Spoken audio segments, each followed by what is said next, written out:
DJ's here. Hi, DJ.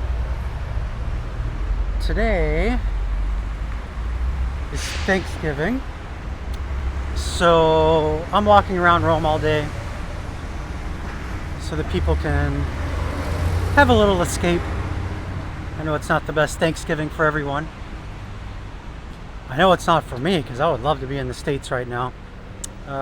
So yeah, I'll be doing this all day on Instagram and Facebook. And I was actually headed to a different church. I assume that you can hear me, right? My mouth is moving, but I'm wearing a mask, so maybe you don't know that I'm talking. So if somebody could say, yes, I can hear you, that'll be great. Happy Thanksgiving, Suzanne. Good morning, happy Thanksgiving, thumbs up. I assume that means you can hear, right? Sound is good. Great, thank you, DJ. So I was headed this morning, I was gonna go across Rome and then kind of work my way back. But the metro near my home is out of order for the next 3 days.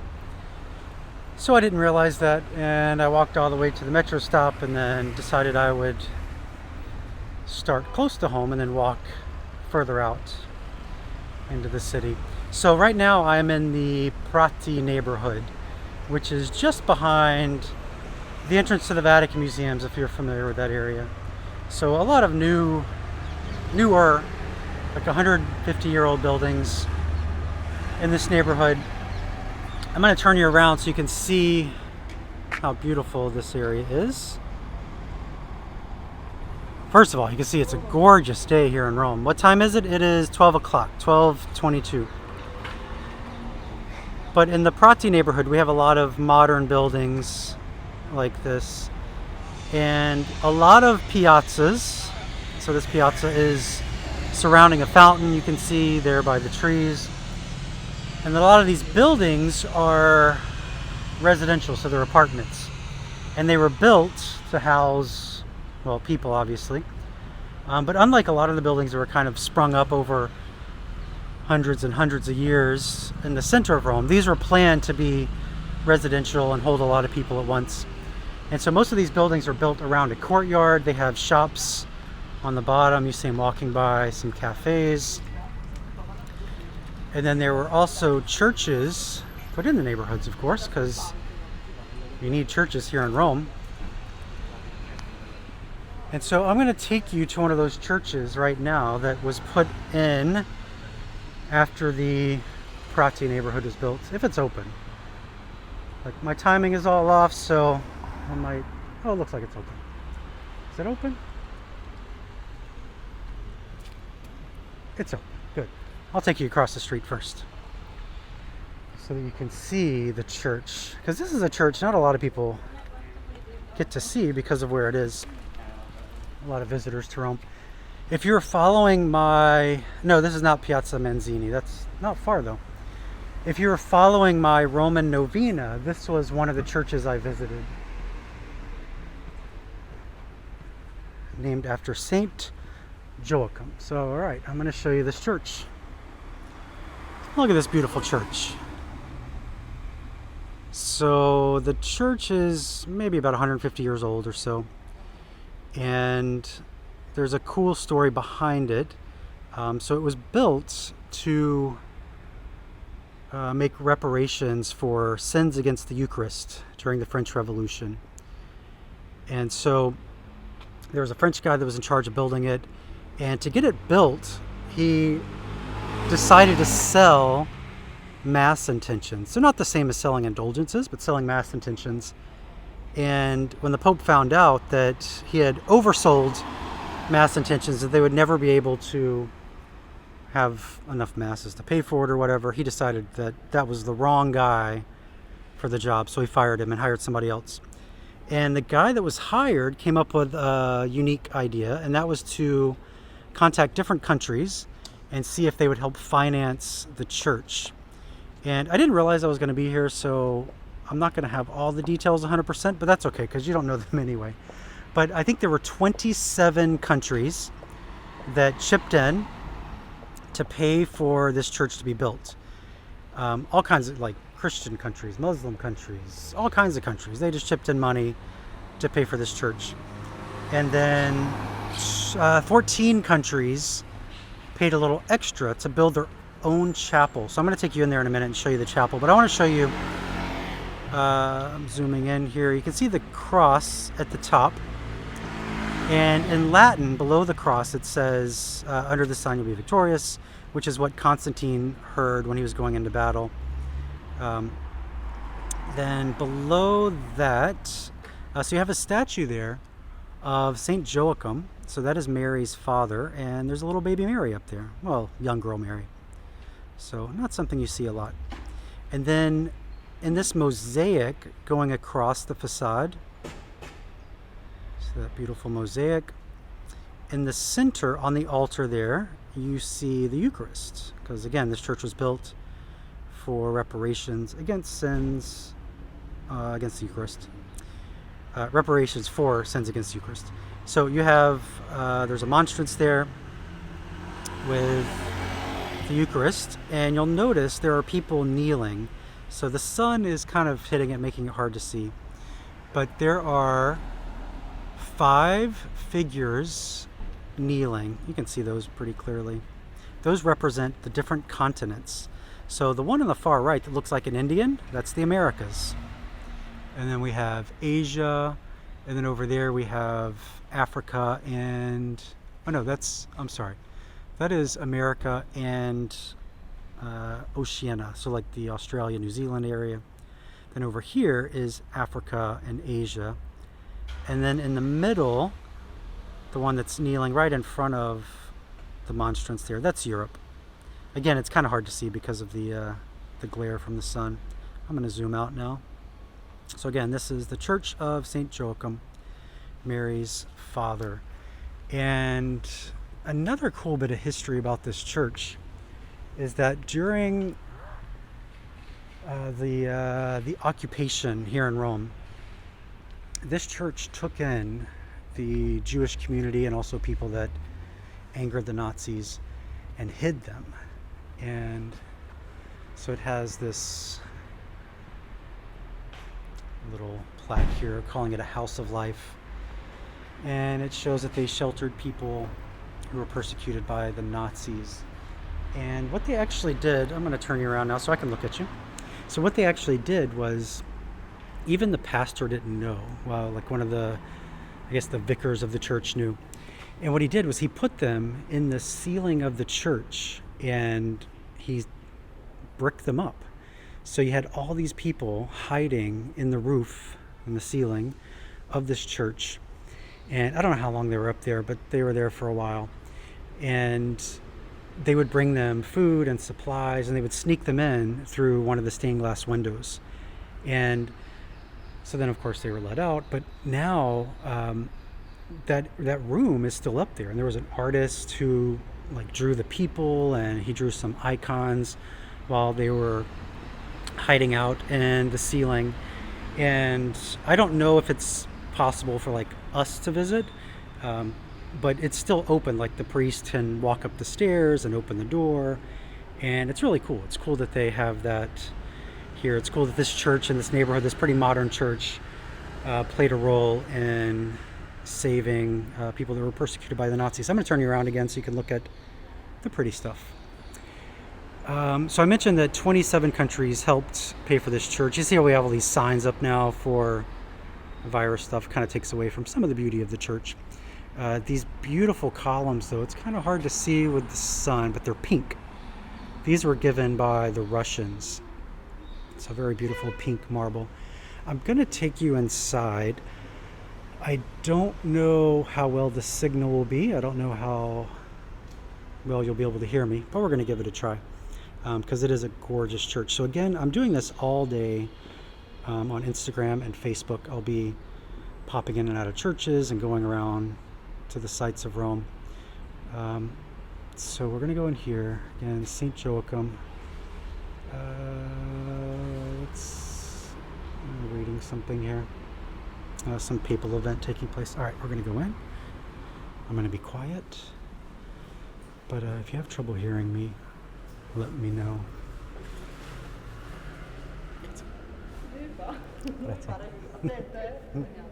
Okay, grazie. We're mopping the floor and had to step in the water. Gorgeous crucifix here. You can see the feet of the crucifix are gold. That's because over the years, so many people have rubbed them, kissed them, touched them, and it wore them away. So there are, as I mentioned, 14 chapels dedicated to different countries because they paid for them. If at any point you can't hear me or if the signal gets bad, kind of let me know. But this is Portugal. I'm actually able to be a little louder than I thought. So sometimes they have adoration on the main altar here, but not today. It's back in the Adoration Chapel. I want to show you a few of these chapels, but let me just move over here so you can see the dome. So again, beautiful church. Not something you would expect to find in a neighborhood that not a lot of tourists would ever visit. So again, this is in the Prati neighborhood. But I'm going to find a couple chapels that you might enjoy. Where is it? Oh, this one. This is, I know I have some Canadians here. Hi, Gloria. This is the Canadian chapel. So this is the chapel that was paid for by Canadians. And so they would have paid to decorate it. They would have chosen the scenes that would go in here. And they have their own little altar. Of course, all these side altars now are closed because people just use the main altar. And then we're coming up here. I think this is the UK chapel. You can see it's quite large.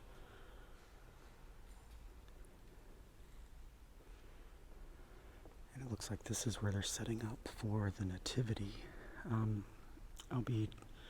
Joni's here. I'll be talking about nativities as we get into Advent, but this is where they're going to set theirs up. And you can see it's a big to-do. They even have a fountain here, because they're probably going to have some water feature where the water's running through or something. Here we are by the main altar again. Just a beautiful church. Now, because it's Thanksgiving, I want to take you to the America Chapel.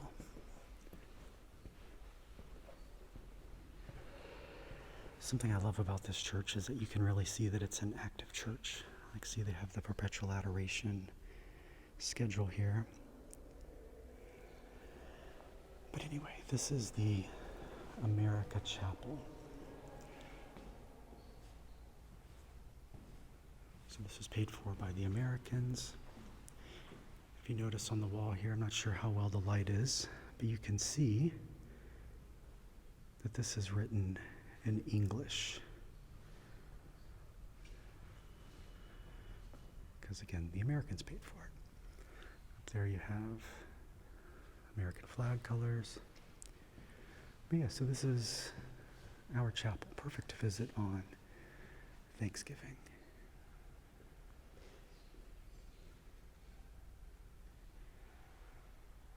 All right, there's people praying over here, so I want to get back out of here.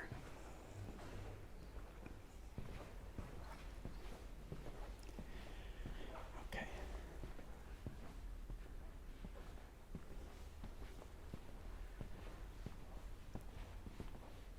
Take you a little further back and show you the whole church again. Really is an impressive church. So it worked out that the metro wasn't working, because I got to bring you here, and that wasn't my plan.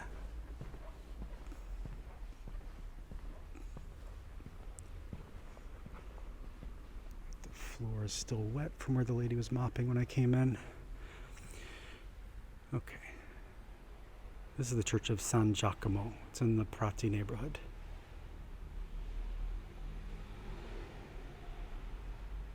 There's a little icon of Our Lady of Perpetual Help up there, you can see.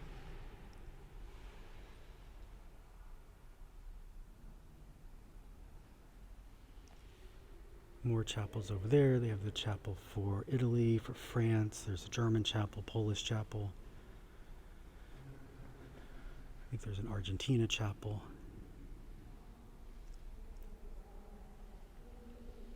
So yeah, there you go.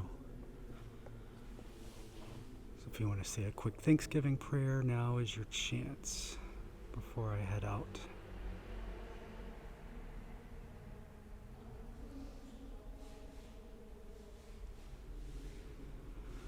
Okay, let's go. I think I was just kneeling in bleach. Just mopping the floor with bleach, it seems. So that'll be good for my pants. All right, back outside. And I'll turn you around so you can see me. Hello. Okay, so as I mentioned at the beginning, I'll be doing this all day. Going around Rome, popping in and out of churches. I'll do it on Instagram. I'll switch over to Facebook, and I'll just go back and forth all day. The idea, I mean, there's nothing planned. I don't know where I'm going to go. I'm just going to be out walking and enjoying Rome on this gorgeous day. Look how beautiful. Seriously. What a great day. So yeah, nothing scheduled. I just hope to catch people as they're scrolling, maybe waiting for family, or while they're cooking, or while they're wishing they could have family. I'll turn you around again so you can see the front of the church. So can you share Instagram lives? I don't know. But that would be a big help if you wanted to share this with people. Say, hey, look, this guy's walking around Rome all day if you want to look at Rome. I'm going to come to the side. There's one other thing I want to show you at this church. If I can see it from this angle, because I think it's really cool. Oh yeah, I can see it. But I'll get further back. So I mentioned this church was built for reparations for sins against the Eucharist. And so, on the tip top of the church, I'll zoom in here, you have a monstrance. And that's not really the Eucharist inside, although that'd be cool if they had one like within it. But from all over Rome, you can see a monstrance over the city, if you know where to look, because this church isn't a place that's right in the heart of the city, but just outside. So again, we're in the Prati neighborhood. Church dedicated to St. Joachim, Mary's father. All right. Okay, so I don't know where I'm going now. I'm just going to keep walking. But pretty soon I'll cross the Tiber River. Probably need to have lunch at some point. I'm sure there'll be a coffee break along the way. And I'll check in again in a little while. I guess I'll sign off if you don't have any questions. Again, all day I'll be out until, well, I guess like for the next 6 hours. So that's probably not all day for you if you're not in Italy, but it's morning time for you. Yeah, till about 6 or so Rome time I'll be out. If you need something to listen to, if you have a drive or something today, there's a new podcast uploaded to iTunes. It's also available on my website, thecatholictraveler.com. And it's all about, it was recorded yesterday, and it's all about the Borgo neighborhood where I live. So I think it's really good. So check it out. I am going to go, and I'll be back here soon. I guess you could turn on alerts if you want to know when I'm coming back. You can do that in Instagram. You can say turn on notifications so that when I come on, you'll know. But again, otherwise, I'm just going to be out here doing this all day. And like I said, I have no idea what I'm going to be doing, where I'm going to end up. But I think it'll be fun because it's a gorgeous day and it's Thanksgiving and I'm here and you're there. So there you go. The Oratory of St. Francis Xavier around here. No, I don't know where that is. I'll have to check that out. Here's Rome. Here's like a normal neighborhood of Rome. See a church in the distance. Lots of shops. Everybody wearing masks. It's required out here. While we're outside. So here's a barber shop. Guy getting his hair cut.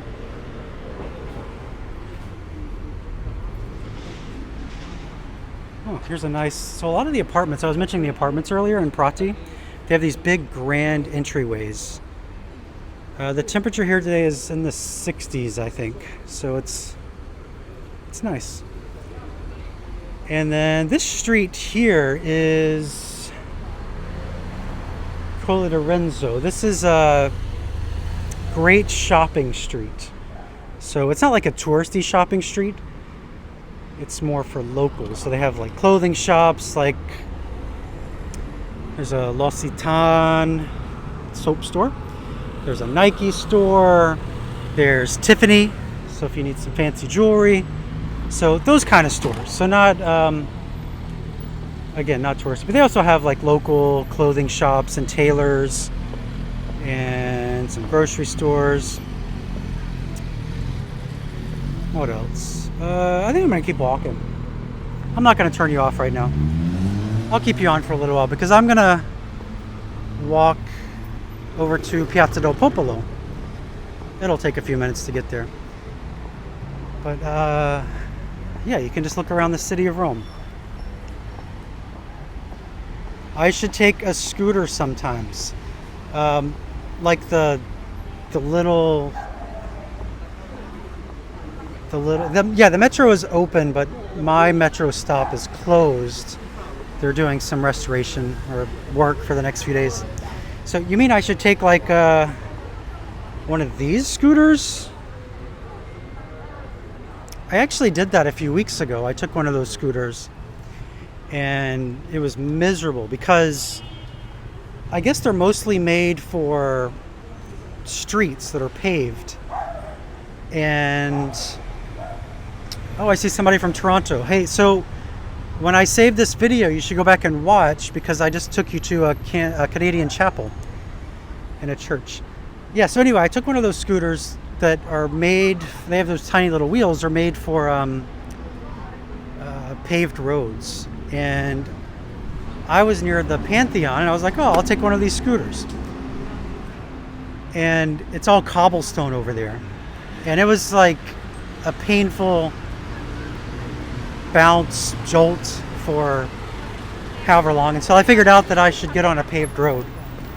But all the roads around the Pantheon are all cobblestone. Somebody asked about Piazza Manzini earlier. That's down this street. You can see this long street. So that's the other thing is in this area, the Prati neighborhood, you have these really long boulevards because they were built for people. So now I'll point you this way. You can see the Tribunale in the distance. That's the courthouse. Oh, and somebody from the UK. So I just pointed out a UK chapel too in that church. Yeah, so this is a really nice area. I'll turn you around again so you can see people.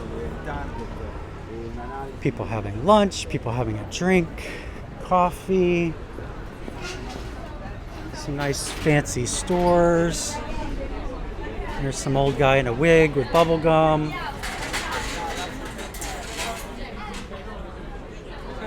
You can hear the Italians. Don't hear a lot of Americans. The few Americans that are here are probably doing something Thanksgiving-y right now. My family is having tacos tonight.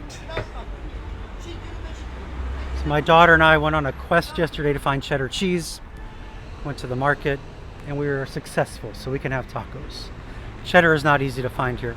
That video's on my YouTube page if you want to check that out. It's also on my website. But it's like a 30-minute walk through Rome's biggest market. I know a lot of people enjoy that.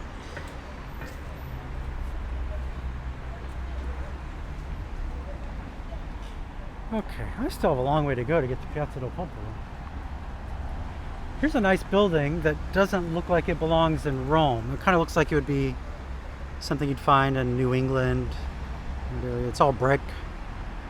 It's probably not the best view of it because of where I am.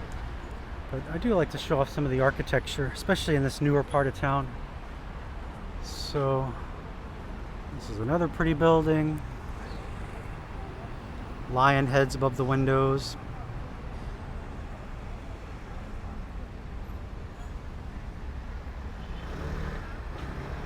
Okay. There's a guy about to hit me with a scooter. you've ever been to Rome on a pilgrimage, we're right near, what hotel is that? Cicciarone or something. Very popular with pilgrimage groups because it's big, and it has been closed since March. It's not this one. It's just, we just passed it. But I know a lot of people that have come to pilgrimage or come to Rome on pilgrimage have stayed there. So I thought I would mention that because a lot of the hotels here still have not reopened.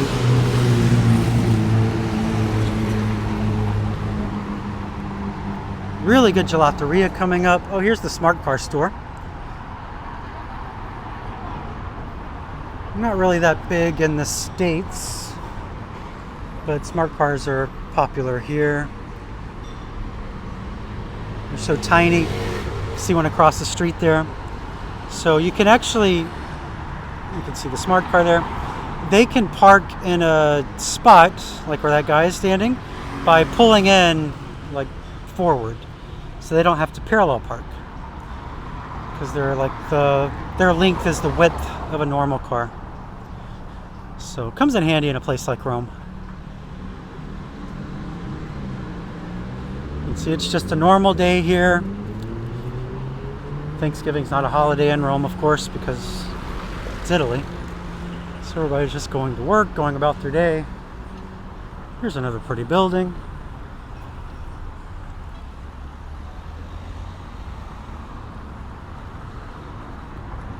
Really good gelateria coming up. La Romana. I'm not getting gelato right now, but if I was, I would take you there. This gelateria,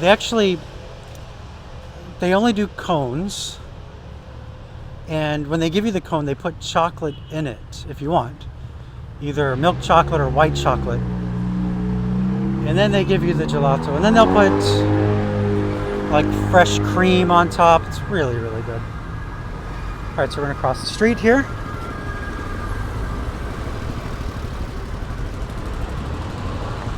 So here's La Romana, one of my favorites. They also do to-go containers, so you can get like a whole container of gelato to go. I'll show you inside. Looks really nice. Nice place. I said they don't do cups, and they have cups sitting there. I guess they do cups. I must have confused them with some other gelateria that does not do cups.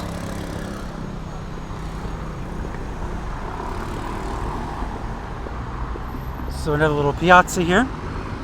We're coming up on the Tiber River. So we'll cross over into Piazza del Popolo. And yet another little piazza here. Lots of little parks for people to sit.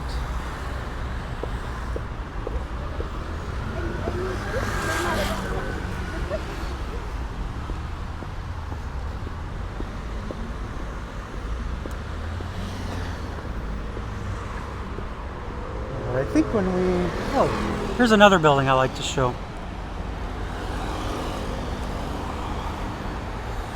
I just really love the architecture in New Rome. Yes, around the corner from the Visconti Hotel. I've had a few groups stay there too, and my usual hotel isn't available. It's a nice place. A little tunnel here. So just down this street, right around the corner over there is Castle Sant'Angelo. You can see church domes in the distance. We're right at the river now.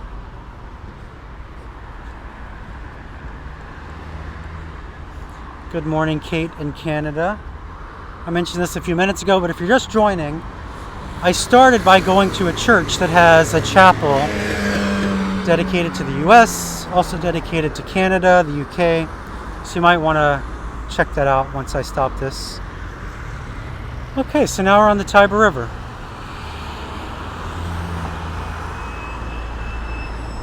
So if you follow this around the bend, you'll end up at St. Peter's.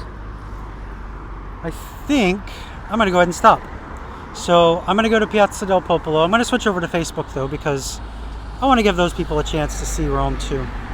But I'll be back on Instagram in a little while. Like I said, I'm going to be bouncing back and forth all day between Facebook and Instagram, just so that people have a little escape today while they're preparing for Thanksgiving. So you can find me on Facebook, The Catholic Traveler, and then you can set alerts on Instagram if you want, so that when I come back in a little while, you'll know. But I'm not doing anything structured today. I'm just walking and hopping in and out of Facebook and Instagram just so that I can say hi. So hope you have a great Thanksgiving. Hope to see you again in a little bit, and I'll talk to you soon. Ciao.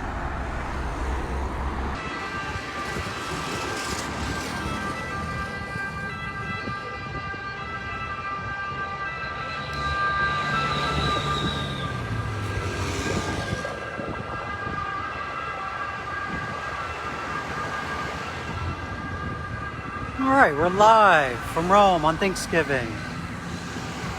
Happy Thanksgiving, Annie.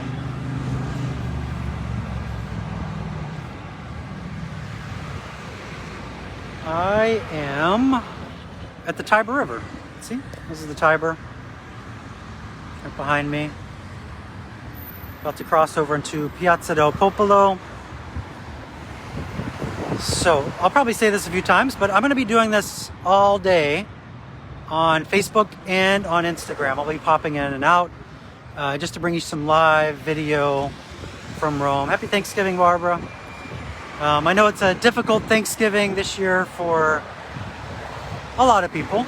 I'm here in Italy. I can't be with my parents this year, so at least I have my family here. My wife and kids. We're having tacos tonight, by the way. So I thought some people would want a little escape, maybe while they're cooking or while they're waiting for family and friends or wishing they could have family and friends over. So I thought I would give people a little escape and they could see Rome. So that's what I'm doing. So happy Thanksgiving, Mary Lee. Happy Thanksgiving, Leslie. Happy Thanksgiving, Claudia, John, Christine, everyone. So yeah, right now I'm crossing the Tiber River. It's around, what time is it? I don't even know. Almost 1 o'clock. Almost 1 o'clock in here from Rome. Here in Rome. It's a beautiful day here. I'm going to turn you around so you can see what the world looks like here. You can see that sky. The trees changing colors. It's about 60 something degrees here today. So really no need for a jacket.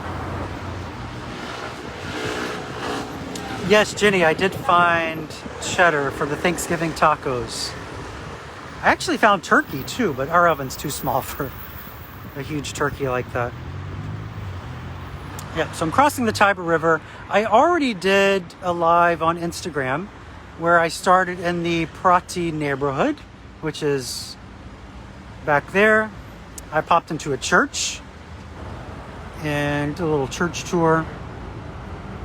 So like I said, I'll be doing this all day, back and forth between Instagram and Facebook. But now we're crossing the Tiber River, going into the main part of Rome, and we're going to be going into Piazza del Popolo.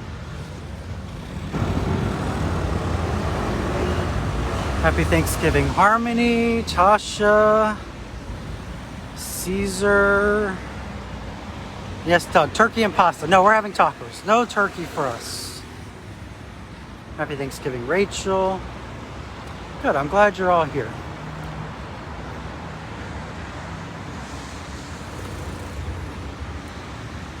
So as I'm sure you know, Thanksgiving really isn't a thing here in Italy. So it's just a normal day. People are on their lunch break, going to work, going home from work, whatever it is they do at 1 o'clock in the afternoon. People are out strolling. No tourists, because Italy is, for the most part, closed to tourists.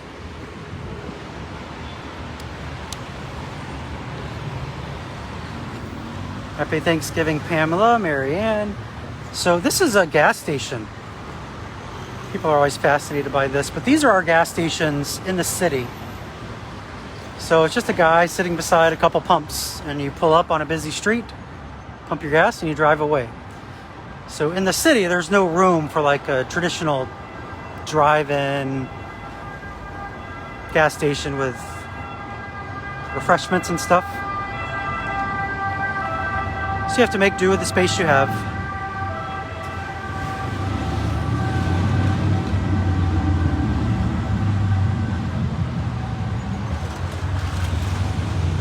All right, so just ahead of us is Piazza del Popolo. You're gonna see the obelisk in a second. Borghese Gardens just beyond. And this is the People's Square in Rome. That's what Popolo is. People. So Piazza of the People. Piazza for the people.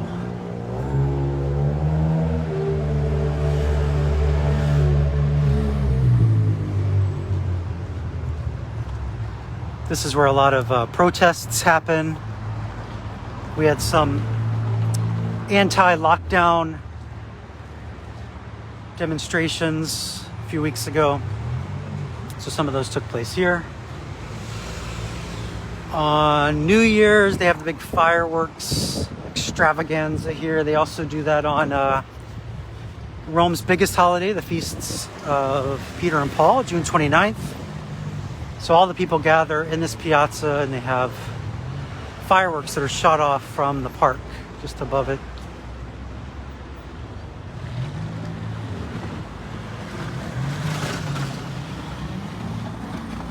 So there's a nice little sitting area here overlooking the piazza. There are 3 churches right here and another chapel. I'm going to take you down there. The churches are going to be closed at this point, I believe.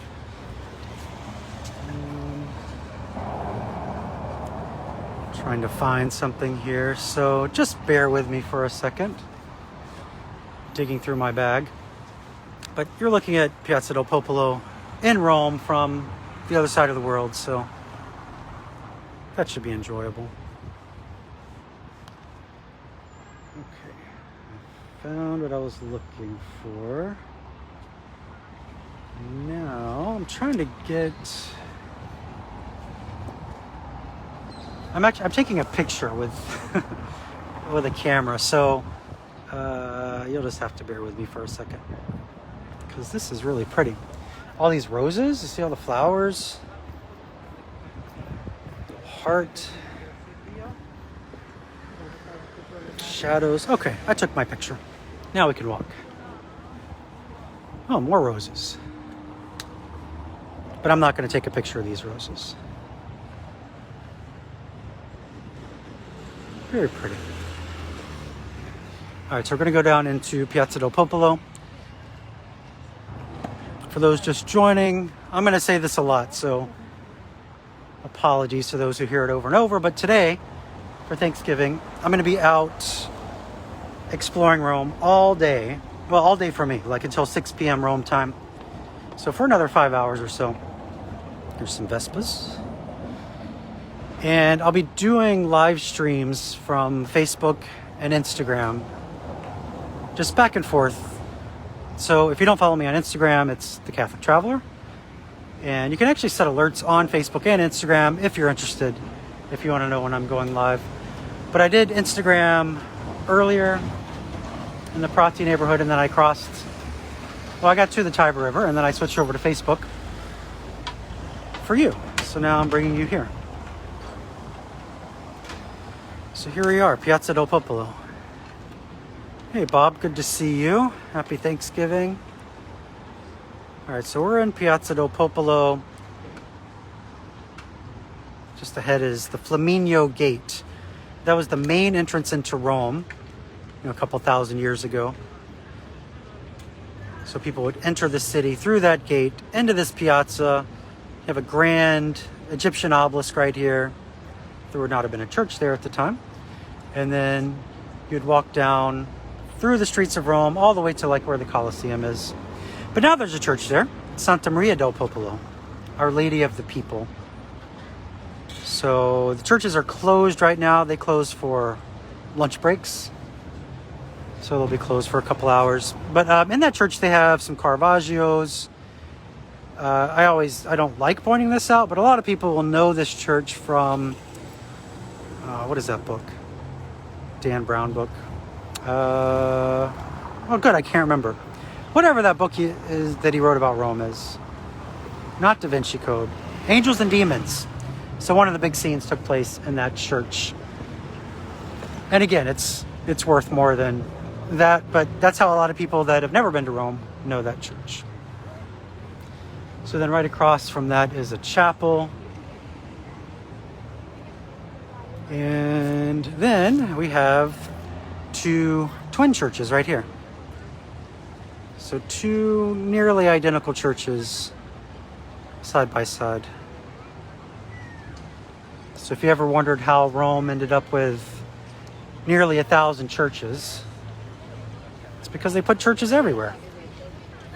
And one of these churches, the one on the right here, is the Church of the Artists.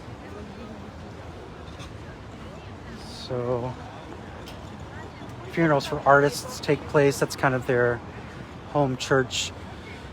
This road here is the Corso. I'm not going to walk down it this way because the military's there. We have military set up everywhere. It's been like that for years. It's just to keep everybody safe, but they don't like people taking pictures, and since I'm live streaming, I'll just take this way around.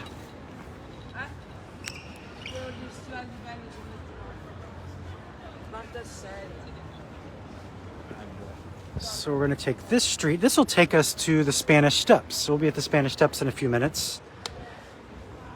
We're going to pass a lot of fancy shops along the way. So if you're going to be driving anywhere today or you want something to listen to, my new podcast was just uploaded, recorded yesterday. It's about the Borgo neighborhood, which is where I live. So it's a good hour or so of audio from Rome. I think you'll enjoy it. Here's Hotel di Russi. This is where a lot of celebrities stay. So, let's see, Taylor Swift, when she was in town, she stayed here. Depeche Mode, when they play here, this is where they stay. So a lot of bands and movie stars. We are in the ritzy side of town.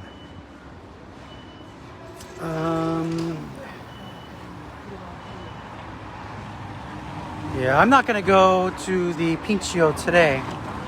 That was the overlook over Piazza del Popolo. I just don't want to climb the stairs right now. I've got a lot of walking to do. I don't want to add to it by climbing steps. But I will take you up there at some point.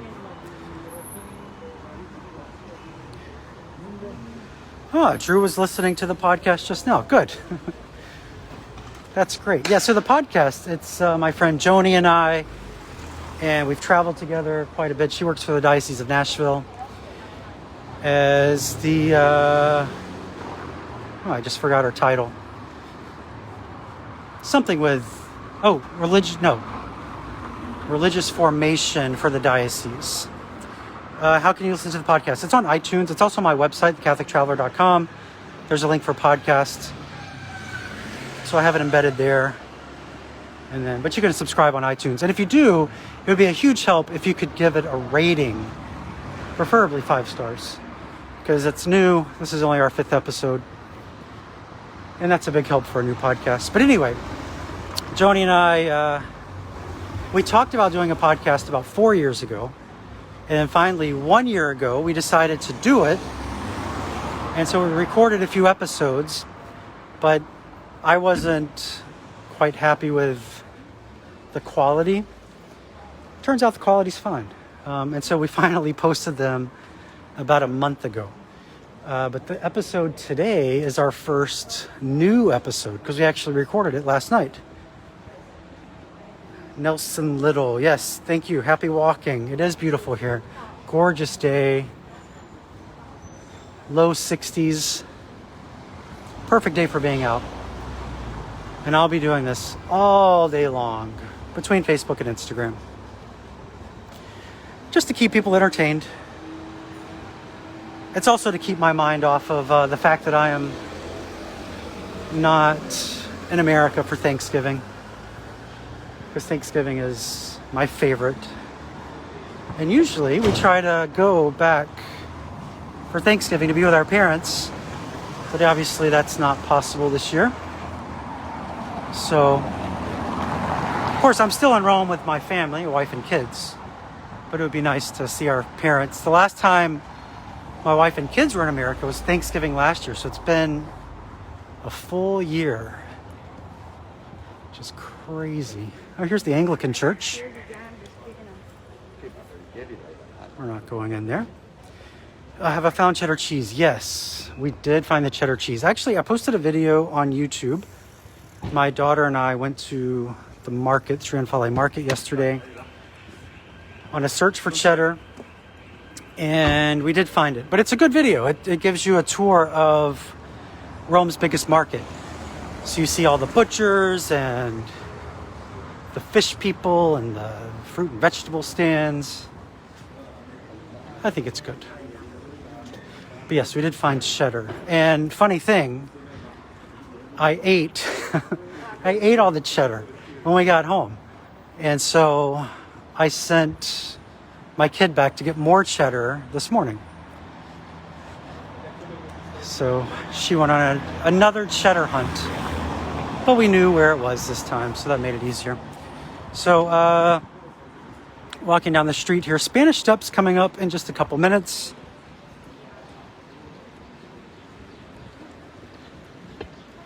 Lots of shops in this area. Like I said, it's the ritzy part of town where celebrities stay. Real estate is expensive. And lots of good stores. Oh, what's this? Is this a church? I've never been in here. Oh, it's a college. Let's see if it's... Oh, it's not open. Oh, well, I thought I found a new place. I do like finding new churches. So it's a pontifical university, so they probably have a chapel inside, but the door was locked.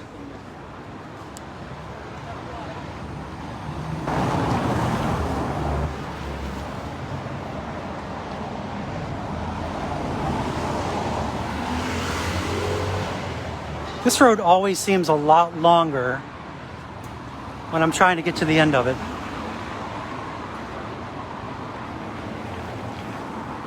But we're almost to the Spanish Steps, so you can stick around for that. And then I'll probably go over to Instagram again. Really, the idea of this today is just to give you an escape while you're at home, and there's no structure. It's not timed. I don't know where I'm going. I'm just kind of seeing where I end up. But that's why I'm bouncing back and forth, so that people can just see it as they're scrolling. But if you're on both, you can always go back and forth. And if you're not on both, well, then you get a little break from me. So you'll see a lot of tables set up outside, and that is a result of the restrictions in place for restaurants now that Rome has reopened from the quarantine, because they can only have so many people inside. And so, I mean, Italians are known for eating outside, but they have to pay. So like that restaurant we just passed, they would typically have to pay for sidewalk space because they're taking up, part of the sidewalk. But after Rome reopened, the government allowed people to set up without paying. And so now you have more and more tables outside so that restaurants can stay in business. All right, so we're coming up on the Spanish Steps. If you've ever been here, you might be shocked at how empty it is. I don't see anybody on the actual steps right now. Oh no, I see a couple people going up. But Rome was made for people, so these last few, well, this whole year has been rough for everyone, of course, but it's just really bizarre seeing Rome like this. Palm trees, horse carriages. So you'll see some tables set up over here across the piazza. That's Babington's Tea Room. Very famous old tea room. Never had tables outside until just a couple months ago. And they were able to get permission to put tables outside. So you can actually eat and have tea right at the Spanish Steps. Pretty amazing. Wow, look at this place. Thanks, Doug. I'm glad you enjoy the walking tours. I enjoy doing them. I wish I had people with me, but this is the next best thing. All right, Spanish Steps. No people. Well, these people here probably feel bad that I'm saying there's no people, because they're people. But look at this. It's 1 o'clock in the afternoon. And this is what the Spanish Steps looks like.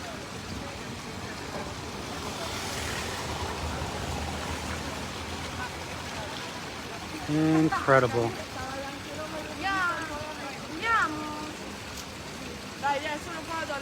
I wish you were here too, Gail. Huh. And back here, Via Condotti. A lot of famous shops there, like Gucci, Prada, Louis Vuitton. You can see the Christmas displays are set up.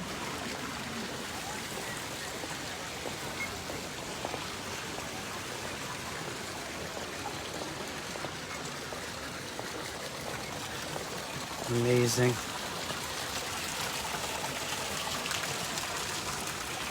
All right. Oh, this is kind of a neat little thing to show you. I mentioned this a few times, so you may already know, but they're filming Mission Impossible here. And so they did some scenes here the other day. Tom Cruise driving a little Fiat, and you can see the tire marks here because he was like screeching around. It's a car chase scene. I can't believe, like, I mean, I know they're professional drivers and all, but I can't believe how close they were getting to the fountain and driving around the steps here in a car that was going pretty fast. All right, well, I'm going to turn you around again so you can see me. Hello. And I'm going to sign off, and then I'm going to jump over to Instagram so that I can show them the Spanish Steps. And again, I'll be doing this all day. So if you're interested, tell your friends about it if they might want to see Rome while I'm walking around. Say, hey, there's this crazy guy walking around Rome all day doing live video. And I would greatly appreciate that. Again, you can check out the podcast, CatholicTraveler.com. You can check out more of my videos. You can become a patron and help me out during this time so that I can do things like bring you these great videos. And that's it. So I'm going to go, and I'll be back on Facebook in a little while. If you want to see again in a bit, you can set alerts or just check in. Maybe in another 30 minutes or so, I'll be back. So happy Thanksgiving if I don't see you again. Talk to you soon. And ciao.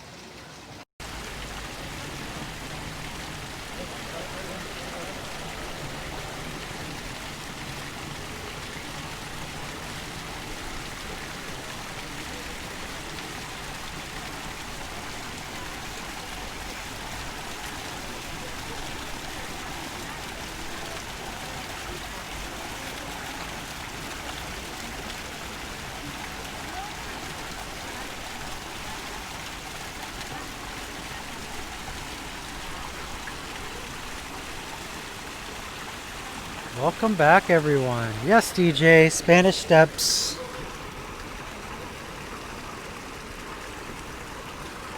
So if you missed the first live a little while ago, sorry, I'm just getting the camera adjusted here. If you missed the first live a little while ago, we started in the Prati neighborhood, visited a church, walked over to the Tiber River, and then I switched, jumped over to Facebook, took them through Piazza del Popolo, and now the Spanish Steps for you.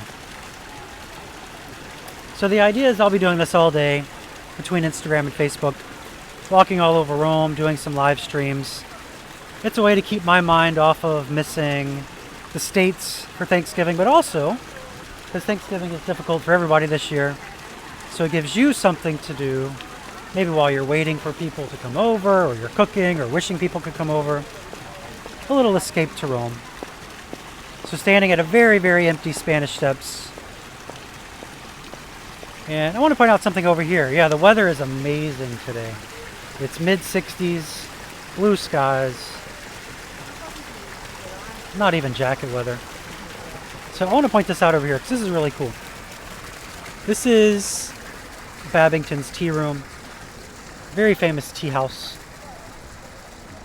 from a couple hundred years, nearly 200 years old. But for the first time, they are able to have outdoor seating. So you see where these tables are. And that is a result of our post-quarantine. So if you're familiar with Italy, you know that they like to dine outside, but it's expensive. You have to pay for tables on the sidewalk or in piazzas. But after the quarantine lifted, so that the restaurants could stay in business because they're losing so much money because of restrictions, the government decided to allow restaurants to have outdoor seating for free. And so you can see like where I am right by the Spanish Steps. I mean, this would be impossible during normal times just because it's so crowded. I mean, there's nobody here in Rome right now. But look, they're right by the Spanish Steps. Like, how incredible is that to sip some tea with this view? Pretty amazing. I'm not going to walk up the stairs because I'm walking a lot today and I don't want to add that. I don't want to add stairs. Why are they called the Spanish Steps? Because, so that's not the official name. That's kind of the nickname. Right down the street, we're going to walk over there in a minute, but you'll see Spanish flag. That is the Spanish Embassy. And so these are steps near the Spanish Embassy. So it's the Spanish Steps. The stairs are actually named after that church up there, Trinità dei Monti. So you can see the name right there. That's the official name of the Spanish Steps, because they're the steps that lead up to that church. But the nickname Spanish Steps just stuck. Right up there, this ties into something, but right up there you'll see that pink hotel. That's the Hassler. So that is where Tom Cruise stays when he's in town. That's where he stayed when he married, what was her name? Katie Holmes. I mention that because he is in town now, and if you've been following me for the last few weeks, you know I've pointed out that Mission Impossible is filming here. And so most of that filming has taken place in the Monti neighborhood and around the Colosseum. But 2 days ago, they were here. There was a car chase scene with Tom Cruise and whoever the girl is in the movie. I don't know if that's a regular or not. I'm not up to date on Mission Impossible movies. But the co-star, I guess, she was in the car with him. And they were just flying around this piazza. You can actually find the video if you look on maybe Instagram or something, because a lot of people were filming it. But you can see here tire marks. See all the tire marks? That's because they were doing donuts and spin outs during the car chase scene. I can't believe like how close they were getting. I know they're professional drivers and all, but they were getting so close to the fountain and the steps. But I guess they could afford to fix the marble maybe if they hit it. I don't know. Anyway, another quick look at the Spanish Steps, and then we're going to head over to another famous Roman spot. But yeah, if you've ever been to Rome, you know how crazy this is, that there's nobody out. This street is a major shopping street. Fancy stores.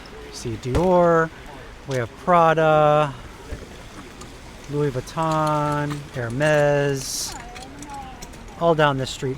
So its nickname is the Street of Tears because when one spouse gets loose on that street, the other spouse ends up in tears. And in my case, I'm the one that would go crazy on that street, not my wife. So she'd be the one in tears. All right. Any history behind the mountain? What do you mean? Okay, Spanish Steps. One last look at the Spanish Steps. And we're going to continue on our way. You can see they're already decorating for Christmas. They have really beautiful window displays here. It's kind of like New York's Fifth Avenue.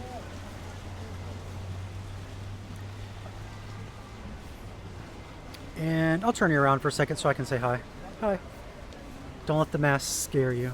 Masks are required in Rome, even outside. So the only time we don't have to wear masks, at home of course, but if we go to a restaurant and we're seated, then we can take the mask off. And also if you are running, so like if I was running right now, I wouldn't have to wear a mask, or if I was smoking. So yeah, running, smoking, sitting down to eat, then you don't have to wear the mask. But otherwise, masks are required. Oh, any story about the fountain? I'll turn you around again. So that fountain is back there. That was the boat fountain. That's by Bernini's father, and Bernini helped with it. So famous artist, architect. This statue here of Mary, every year on the Feast of the Assumption, the Pope comes here, and firemen take flowers up to the top. You'll see Mary is crowned. See if I can zoom in. She has flowers in her arm. So there's a big ceremony that takes place here with the Holy Father. And it's one of those nice papal events because the locals, of course, know about it, but it's not something that most tourists would expect to see as the Pope by the Spanish Steps. And so he drives up and he's walking with the crowd, and of course there's barricades and stuff. But it's like a nice, intimate papal event. Okay, so this is a Vatican building here with a big ad on it.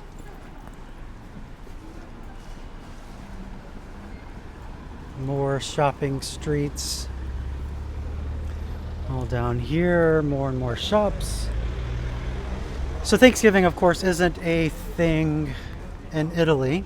So it's just a normal work day. Everything's open, people are at work. Kids are at school. Kids are still in school here. High school, they're all online. But other schools are in session. So you'll just see people out and about for their day. What is the weather? It is low to mid 60s right now. So perfect weather, and you can see the sky is blue. It's gorgeous. Here's more of that Vatican office. So the Vatican has buildings all over Rome, not just at the Vatican. Coming up on a church here, which will be closed because it's afternoon, so all the churches close for lunch. But this is a church where a Marian apparition occurred. I've done many videos from this church. You can find those on probably my YouTube page. But it's Sant'Andrea della Frate, St. Andrew of the Woods, because this was a wooded area long ago. But there's a Marian apparition here. This is where St. Maximilian Kolbe celebrated his first Mass as priest. Inside this church, they have a few Bernini statues. And that is because Bernini lived right here. You can see that's where Bernini lived. So this is a lovely church. And because of where it is, it's like halfway between the Spanish Steps and the Trevi Fountain. And so this road gets so much foot traffic. But if you don't know, I mean, it just looks like nothing special, right? It's just a little brick church. I say little, it's Rome, so that's a little church. So yeah, it doesn't look like much, but like I said, inside, Marian Apparition, Maximilian Kolbe's First Mass, Bernini statues. It's a beautiful church. So that's why I always tell people when you're in Rome, if you see a church that's open, go in. Because you never know what it's going to have inside. Are there, let's see, question here. Are there exemptions for masks in Rome? I don't know. I don't know if there's like health exemptions. I mean, kids don't wear them, like little kids, I think under 6. But I don't know about for health reason. I would assume there's certain exemptions. Okay, here's a grocery store. So you can see just like this ancient building here, and then there's a grocery store. That's one of the smaller ones though, an Express.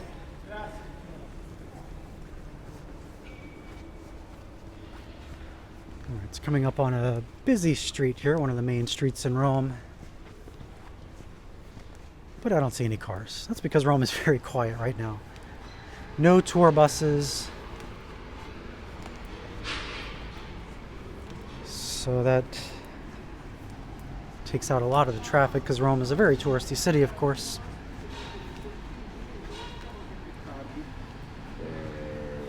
My shoe is untied, so I need to figure out how to tie my shoe. This might be awkward for a second. I'm going to try to tie my shoe while I'm holding you. And no, that's not going to work. I'm just going to have to tuck in my laces. All right. Very exciting stuff here.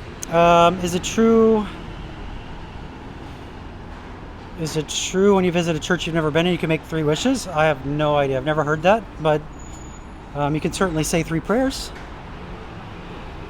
So I'm glad everyone is enjoying this. I enjoy showing off Rome. And so I've been doing these live walks for almost 2 weeks now. I mean, I've been doing Instagram videos for years and Facebook videos, but I've been going live for daily walks of Rome. It's not every day, it's most days.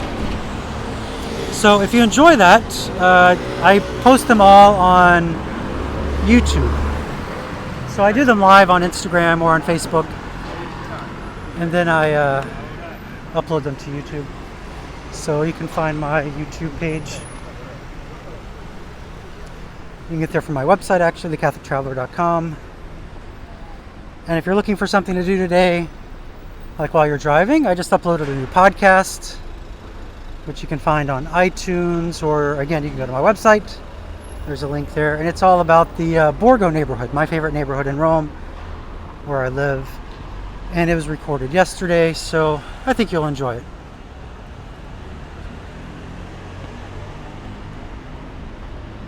But yeah, these daily walks I've been doing of just different neighborhoods and churches in Rome, it's something I do anyway. Like, I'm always going out and exploring, but usually I have people with me, like in normal times, I have people with me.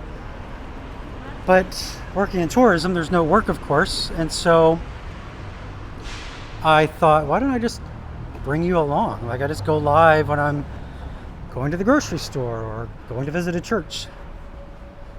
So it's been fun. It gives me a way to connect with people.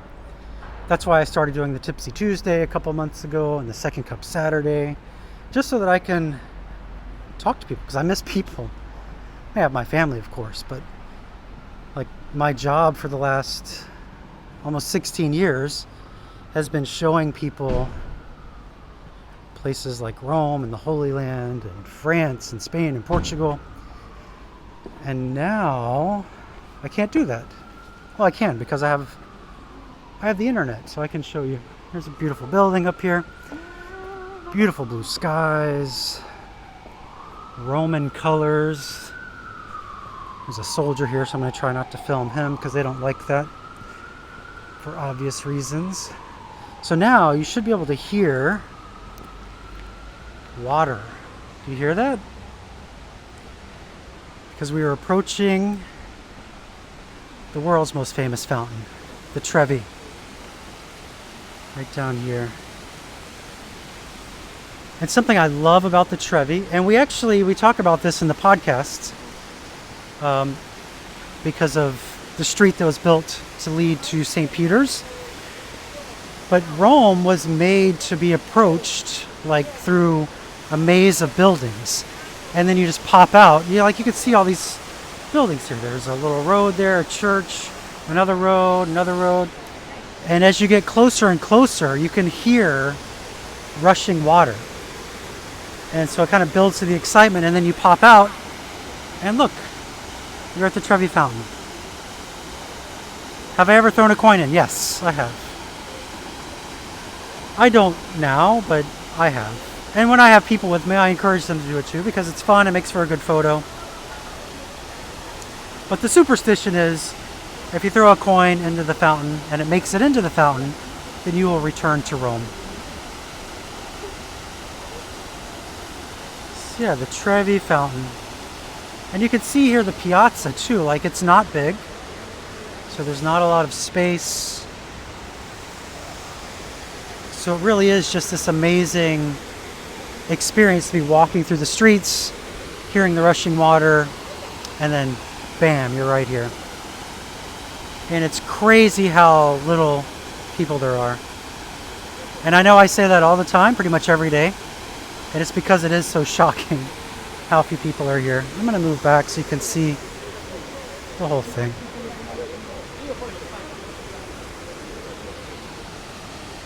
There you go. Now they do have it blocked off so you can't go all the way up to the fountain now. Like in normal times, you're able to walk all the way down to the water. Can't get in it, of course, but you can walk all the way down there. But now they don't want people congregating, so they have this closed off. So the people just kind of have to stand here and then move along. Perfect day for the Trevi.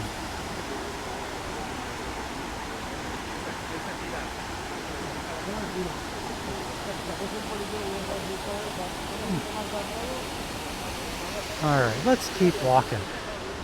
Here's a church.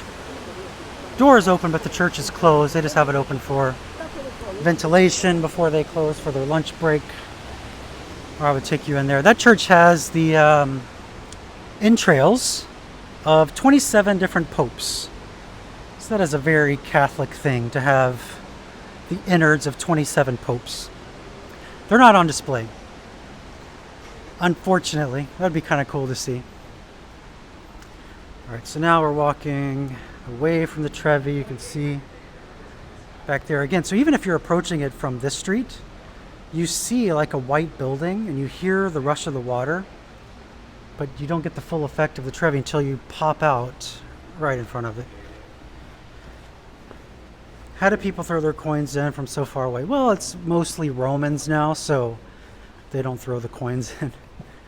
But when we had some more European tourists, they would just throw them from afar. If you get beside it, like on the sides, you can make it in pretty easily. But they are still pulling money out every, I think it's Monday.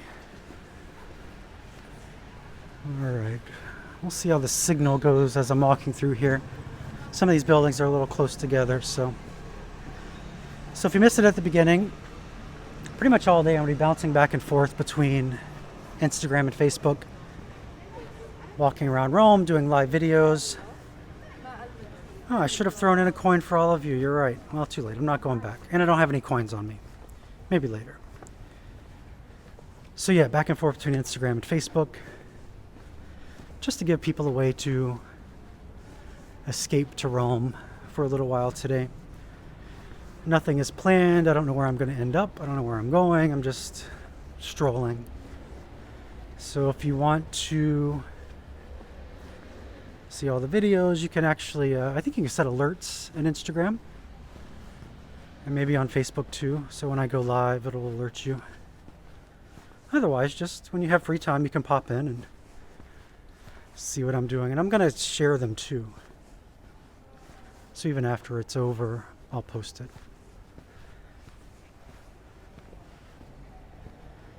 So quiet. We're approaching the Gregorian University. This is one of the pontifical universities. If you know any seminarians that study in Rome, there's a good chance they study here. Either here or at the Angelicum, which is not far from here. But this is it, right in front of us. I think they moved a lot of their classes online. So it's still open, but I think that all the study is done online right now, which is just terrible for everybody. Then another pontifical university right there, that orange building, is the Biblicum. Here you can see the Gregorian when I get over here. Give you a better view. How long have I been living in Italy? 7 years. There's the Gregorian.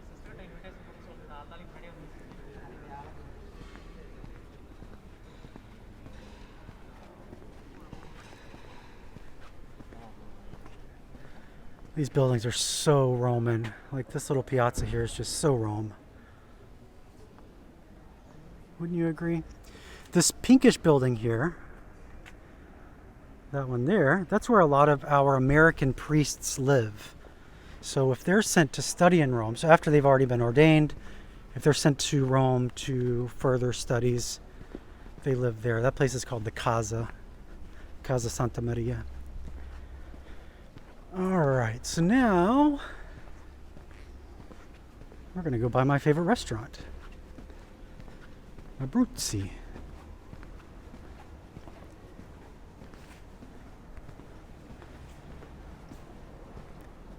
As we continue our stroll. See Mark here, good to see you. You know where I am. All right, now when I get up here, I'm gonna end because I think I'm gonna have lunch. And then I'll get back on probably Facebook next, going back and forth. So I'll be back on Instagram in a little while. Yes, Christina, I should take you. You should be here with me. I am gonna take myself to lunch, I think. Are the streets safe in Rome? Yeah, there's no... I'm going to turn you around.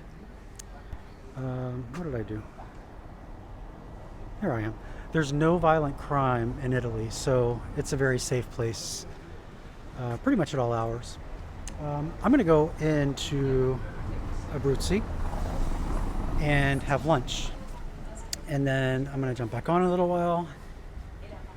And I'll be on Facebook, Instagram, all day. Remember, the podcast is on my website. You can go to thecatholictraveler.com. It's also on iTunes. You can listen to that if you need something to listen to today. It was recorded yesterday on the streets of Rome, so it has some nice ambient noise.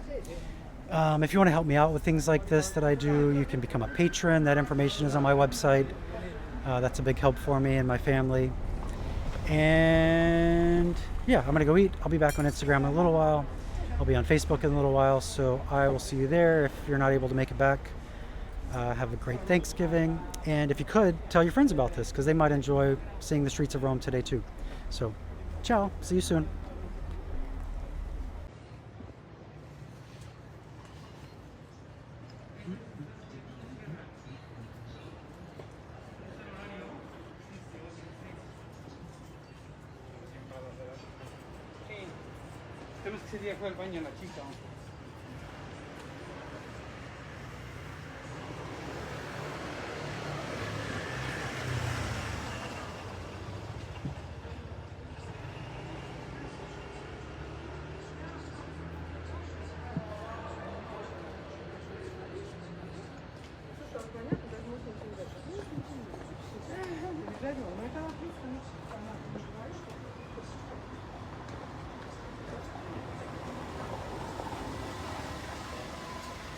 Just finishing up a lunch break. Had to stop for carbonara. All this walking, you know, you get hungry. So, it is time for green sambuco. Happy Thanksgiving. Yeah, so I'm out walking all day today. doing lives on Facebook and Instagram. I've already done, I think this is the fourth between Instagram and Facebook. I'm going to different neighborhoods. I don't really have a plan. I'm just out exploring and bringing you along with me. So I switch back and forth between Instagram and Facebook. Now I'm on Facebook, obviously. And I stopped at a favorite restaurant, Abruzzi, for lunch. So I had their carbonara. Now I'm having a digestivo. It's an after dinner drink, after lunch drink. This is green sambuca. So if you've ever traveled with me to Rome, you definitely know this place because I always bring people here for our final meal, or if it's a day tour, we usually come here for lunch or dinner. So they have the best carbonara in Rome. It's located not far from the Trevi Fountain. It's also very close to the Gregorian University. If you look behind me, through that archway there, that's the Gregorians. That's one of the pontifical universities. And it's where a lot of our seminarians study when they're living in Rome. So this place is very well known by priests, bishops, cardinals. It's pretty common to see them here. Not now, there's nobody here. But yeah, so they're also famous for this after dinner drink, green sambuca, which you can only find here in Rome. You can find it in places in Abruzzo. This restaurant is named after that region, Abruzzi. But here in Rome, you can only get it here. Cannot find it in the States. You can find sambuca, white sambuca, black sambuca, but not green. See the color? So this is sambuca, which kind of tastes like a black jelly bean, and it's mixed with 100 herbs, cinterbe. You'll see that on the label there. Beautiful label too. It's got the deer, it's got the mountains of Abruzzi. The name of the restaurant is Abruzzi. So, pouring some in here. Now, this is not a shot. So when I bring groups, I always have one person who doesn't listen to me, thinks it's a shot, takes a shot of this, and then immediately regrets it.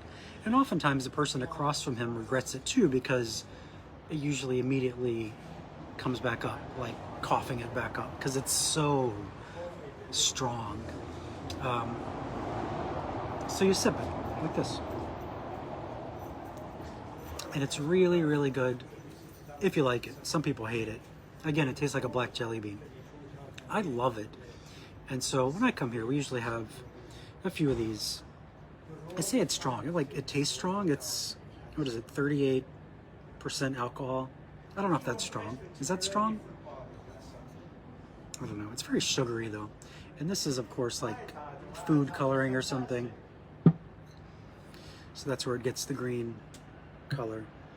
But I thought as I was finishing up lunch, I would join you for a drink. It's probably not drinking time where you are, but here in Rome it is, what time is it? 2:45, 2:40. So it's the perfect time to have a drink after lunch. And I had the carbonara, nice and filling.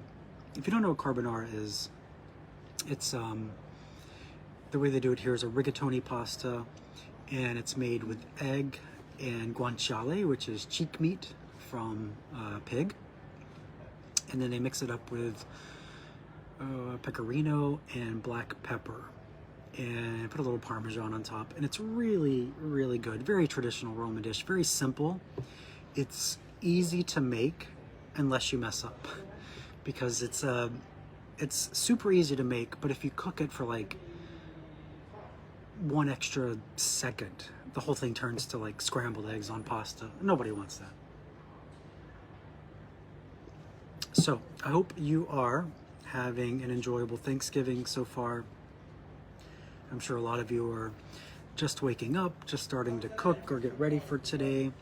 Maybe you're waiting on family to come over. Maybe you're wishing your family could join you. And that's kind of what this is all about. I wanted to give you a chance to escape for a little while. So that's why I'm doing these videos all day. So I can show you parts of Rome. It's a gorgeous day, perfect blue skies. It's a little cold right now in the shade, but it's mid 60s. So it feels great in the sun. It's not even jacket weather. But yeah, just to give you a chance to do something other than stare at a turkey or wish that you could have your family over or whatever's going on. But for me, it gives me a chance to just get out and explore, because I do this all the time anyway. I just usually don't make videos of all of it. I'm gonna have a little more. I see Scott here. Scott has been to Abruzzi before, having the green sambuca. I just finished up lunch at Abruzzi, my favorite restaurant in Rome. The other day I was here for the first time in, I think, 9 months because of the whole virus thing. I see Meredith here. Happy Thanksgiving, Meredith. Miss you. Hope to see you soon. Yeah, so live all day, Instagram and Facebook. Been out walking, so I was hungry and I stopped for some pasta carbonara. And then this is the after dinner drink that this restaurant is famous for, green sambuca. So it's regular sambuca mixed with cinterbe, which is 100 herbs. So that and a little bit of food coloring gives it this kind of day glow orange color. Also helps to warm you up. So that's what I'm doing now, is warming up. Scott regrets not bringing a bottle home. Yeah, so my number one request when I come back to the States from Italy is to bring people sambuca. Because a lot of people, when they come to this restaurant, they will buy a bottle. So you can buy this bottle for 20 euro, which is a really good price. That's like, what is that, $24 for this big bottle? You can see how big it is, I guess. I don't know, I can't tell how big it is. It's like bigger than a wine bottle. So people bring the bottles back, they go through it. If they know a priest that studied here in Rome, it makes for a very good gift, because all the priests know this place. But then some people, like Scott, don't buy a bottle and they get home and they regret it. So if you ever come to Rome and you get to Abruzzi, be sure to buy a bottle and take it back. Even if you don't love it, if you don't love the drink, sometimes, like a few weeks later, you'll really miss it. And you'll be like, I didn't like the drink when I tried it, but I really want it now. And I hear it's also good for colds. So a lot of people drink this if they have a cold. So today I am taking you all around Rome. Hi Vicky, happy Thanksgiving. All around Rome, no plans. I'm just out walking. I've already done several of these on Facebook and Instagram today. I started a couple hours ago. And been to the Trevi Fountain, been to the Spanish Steps. We've been through a few neighborhoods, popped into a few churches, just had lunch. So all these videos are archived. So if you scroll back up through Facebook or you go to Instagram, they're posted there. So you can watch them later if you want. Maybe if you have family over later, you don't want to watch football. Do they still do football right now? I don't know. But if you don't want to watch that, you can watch some videos from Rome, because it's really just me walking around showing you stuff. Hi Donna, I'm at Abruzzi. Drinking green sambuca. So yeah, I'll be doing this all day. Well, all day for me, because I'll be finishing up when it gets dark here. Plus we have a curfew, so I'll have to get back home. But while you're preparing your food or waiting on guests or wishing you have guests, you can watch a bit of Rome. I'm gonna have just a little bit more to warm me up and to make me chatty, because when I'm done here, I'm gonna do more live videos walking around. So I'm gonna take you to the Trevi. I already did that on Instagram, but I'm gonna walk back that way. Then I think I'm gonna go over by the Colosseum, maybe look over the Roman Forum, maybe go up to St. Mary Major. I don't know. We'll see. We'll see how it goes. But it is a perfect day for being out strolling. Later today, I'll go home and we are having tacos for Thanksgiving tacos. My oldest daughter and I went on a quest yesterday looking for cheddar cheese. It's not so easy to find here. There's a few places you can get cheddar, but it's not at all like the States where cheddar is everywhere. So we're able to find some cheddar, so we can now have our tacos. But the funny thing is that when we got home, I ate all the cheddar. So I had to send her back this morning to go buy more cheddar. So now we have more cheddar for our tacos, our Thanksgiving tacos. We did notice there were a lot of turkeys at the market, but our oven's not big enough for turkey, so it wouldn't have helped us anyway. But that video, it's one of my live daily walks. So I've been doing these a lot for the last 2 weeks, I guess, where pretty much every day I do a live walk through Rome. I skip some days, but I just turn the camera on and take you wherever I'm going. Sometimes it's the grocery store or the market or the church. I took you to confession the other day, not into the confessional, but just after confession. I did a little tour of St. Peter's. I did the Dome of St. Peter's. So all of those are on my YouTube page. I also share them to Instagram and Facebook. Some of them I do on Instagram or Facebook, and some I just record because it's so early that there wouldn't be anyone there anyway to watch. And the quality is better if I just record it straight off my phone and post it. But those are all on my site, thecatholictraveler.com. I have a Patreon page, and they have been giving me suggestions on things they'd like to see, so I try to include those spots when I'm walking around. And you can do that as well. You can sign up if you want. But all these videos are free. It's not just for patrons. I do some exclusive videos for patrons. And then if you need something to listen to today, my newest podcast went up just a couple hours ago.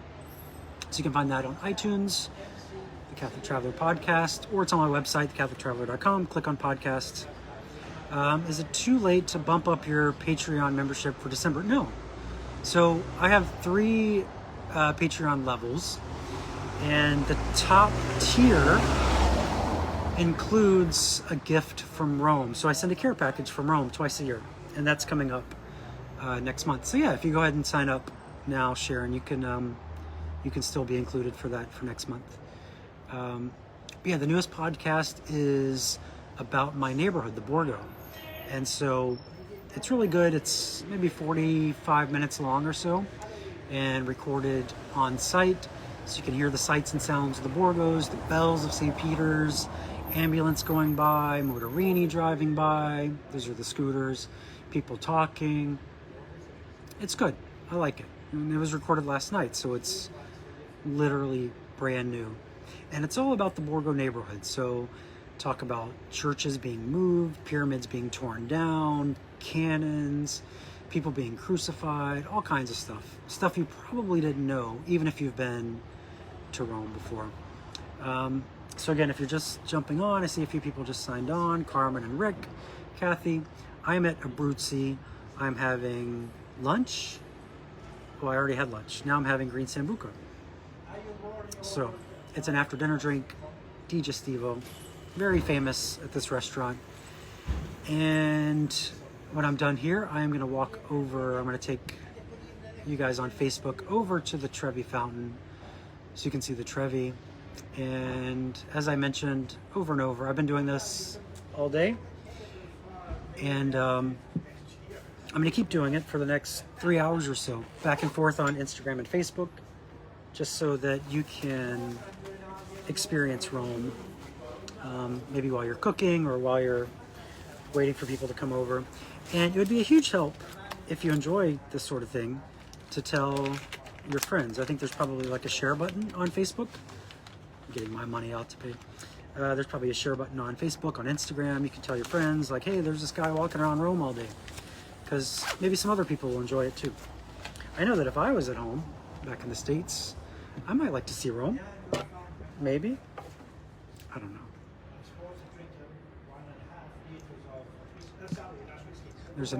There's an Irish priest a couple tables over talking on the phone, so if you hear him in the background.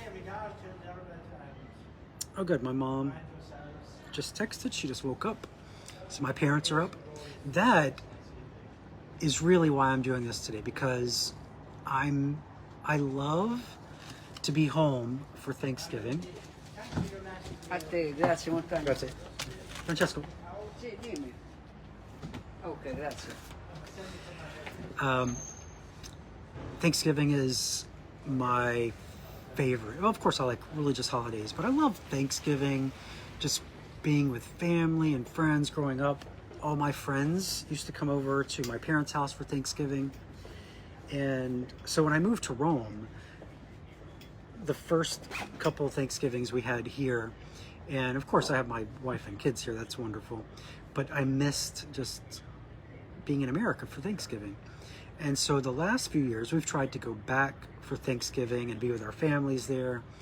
But this year we couldn't, so we're here. And so I thought to take my mind off of that. Grazie. I thought to take my mind off of that, I would just live stream from Rome all day, give you something to look at, let you enjoy the sights and sounds of Rome while I'm here. So since I'm at a restaurant, people often ask about tipping. So I'll give you a little tip, a tip on tips. So if you can see the, I don't know, this might be backwards for you, the receipt. There's no place, like even when you pay with a credit card, to leave a tip. And that's because they don't really do tips here, not in the sense that we do in the States. So usually just €1 per person is enough for a restaurant, for a server, because the servers that work in restaurants, it's usually their career. They're not working their way through college or anything. And so it's what they do for life. And so they have a full wage, they have benefits, and so they're not working for tips. And so for something like this, I would usually leave, like, if it's just me, maybe €1 or €2, and that's fine, that's perfect. But the restaurant was closed for months. The servers, they're only able to do lunch right now because restaurants have to close for dinner. And so I'm being extra generous anywhere I go these days, just to make sure that they're taken care of. Because I know, like, one waiter here at Abruzzi, he hasn't worked since March when all this started. So try to help out when I can. But when you come to Rome, don't leave like a 20% tip, because that's not how you do it. They'll take it most places. Like sometimes I've seen people try to leave a big tip and the server's like, no, that's too much. Don't do that. Because they're not working for tips. Finishing up the Sambuca here, another sip. A little more water. And then I'll be on my way. So yeah, that's your tip on tipping in Rome. So, I'm gonna finish up here, and then I'm gonna take you over to the Trevi Fountain. I'll probably stop this and start it because I'm gonna go talk to the boss for a minute. But I just wanted to share the Green Sambuca with you so you could see what it is, and if you've been here, you could like dream of the time that you were here having the Green Sambuca.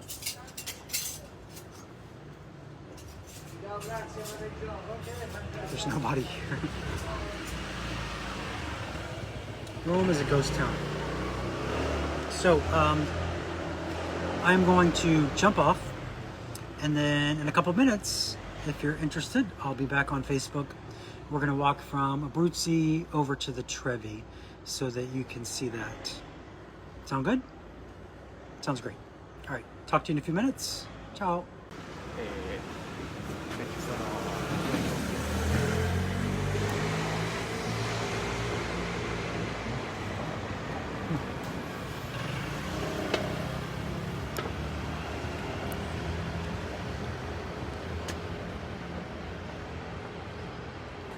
We're back.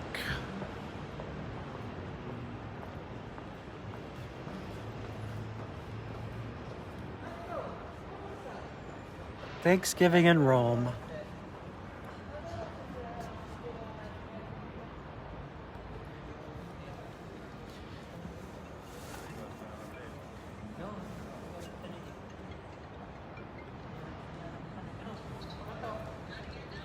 All right, so we're back.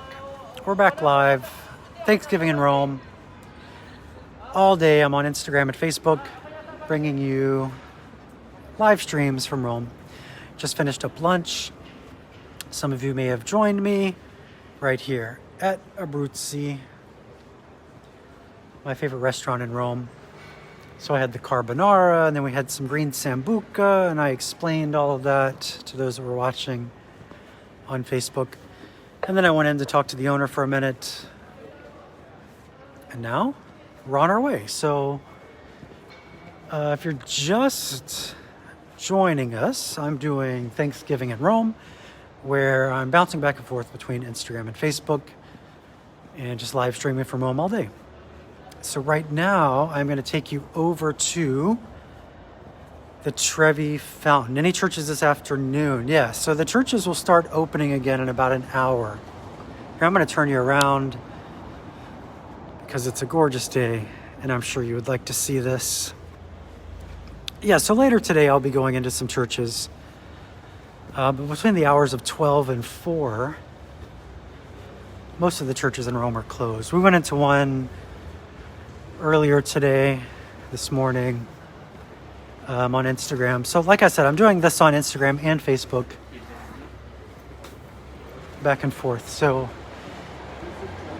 the whole idea is just to give people a little escape to Rome today while they're maybe cooking or waiting on family or wishing they had family coming over, just to give people something to do. So nothing is planned. I don't know where I'm going to end up. I just start walking and see where it takes me. But right now I know where I'm taking you, and that's to the Trevi Fountain. So right in front of us, though, this is the Gregorian University. You can see up there it says Pontifical University Gregorian. So this is a Pontifical University. It is a school run by the Vatican. If you know any seminarians that study in Rome, most likely they either go here or to the Angelicum, which is not far away. And then there's another school right here. This is called the Biblicum. It's another Pontifical University. And in this building to the right of that, I'll zoom in a little bit, that kind of curved building right there, that is the Casa, where a lot of our American priests live if they come to Rome to study. So after they're already ordained as priests, if they're sent back here for further studies, most of them live at the Casa. Yeah, John, we did have lunch at Abruzzi in February and then did this exact same walk. I think when I was there with you, that was my last time at Abruzzi too. Okay, so now we're going to head over to the Trevi Fountain. If you were with me on Instagram earlier, we also did the Trevi Fountain on my way to lunch. But I thought, I got a lot of people on Facebook that might like to see the Trevi. So I'm going to take you back over there, and then we're going to loop around and head in the direction of, eventually the Colosseum. Who knows where we'll go right after the Trevi. I'll probably just walk past it a little bit, show you a couple other things.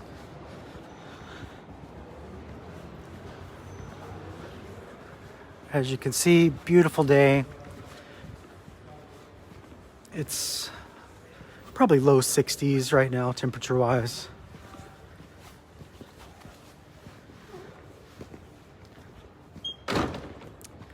Thanksgiving is not a holiday in Rome, of course. It's an American holiday.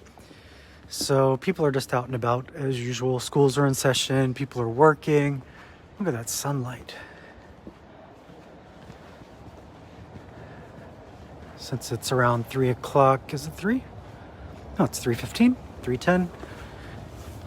Since it's around 3 o'clock, people are just finishing up lunch, headed back to work.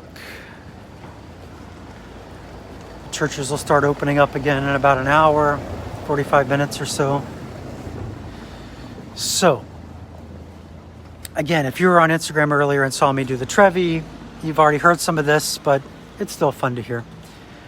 And I talk about this, Joni and I talk about this on our podcast. So if you're not familiar with our podcast, it's the Catholic Traveler podcast. It's available on iTunes and also my website, thecatholictraveler.com. You can check it out if you need something to listen to today. Yesterday, we recorded an episode that was released today. It's about the Borgo neighborhood in Rome. That's where I live. And Joni was talking about Conciliazione. That's the road that leads up to St. Peter's Basilica. And that's relatively new. It's like not even 100 years old, that road. But the way it was intended, the way Michelangelo intended, the way Bernini intended, was that people that approach St. Peter's would just be walking through this maze of streets, kind of like we're doing right now, like tight little roads. And then they would pop out and they would be right in front of the church. So you notice we're coming down a little street right here. You can see there's a little street in front of us. There's a little road right here. But I'm going to be quiet for a second so you can hear what I hear.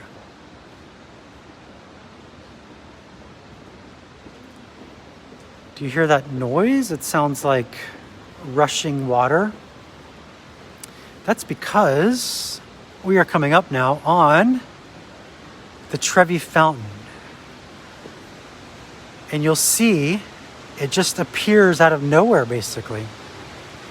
Like, bam, here you are in front of the most famous fountain in the world. But there's no grand boulevard leading up to this. There's no warning. You just hear a little water running. And then all of a sudden you're standing at the Trevi Fountain. And every road approaches this the same way. You see there's a road over there. There's a street right around the corner here. There's one right here. Everyone gets here the same way. Little tiny streets, and then you're here. So this is the Trevi Fountain on a perfect day in Rome. Now, you'll notice there is a ribbon here, little barrier. And that's because they don't allow us to get down to the Trevi Fountain right now. This is as close as we can get. The reason is they don't want a bunch of people down there congregating. So Rome is not locked down. There are really no restrictions on us gathering outside. But they don't want like a big group of people. So they stop us back here. For those that want to throw a coin in the fountain, you can still go to like the wall over there. And you should be able to toss a coin and make it in. Yeah, the Trevi Fountain right here. And if you've ever been to Rome, this next view will really shock you. Look at this.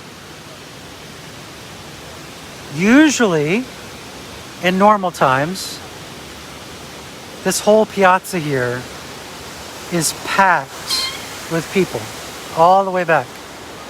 And you have to kind of like elbow your way in. There's a nice church. Just to get up to the fountain. But because there are no tourists in Rome, it's completely empty. Like this is what the Trevi Fountain would look like at maybe 3 a.m. in normal times. You see they're telling that person to get up. They don't even want kids sitting down there. Yeah, so even at like 3 a.m., the Trevi Fountain still has a little bit of a crowd. Mostly people taking pictures, wedding shoots, things like that. But for it to be like this at 3 o'clock in the afternoon on a random Thursday in November is incredible.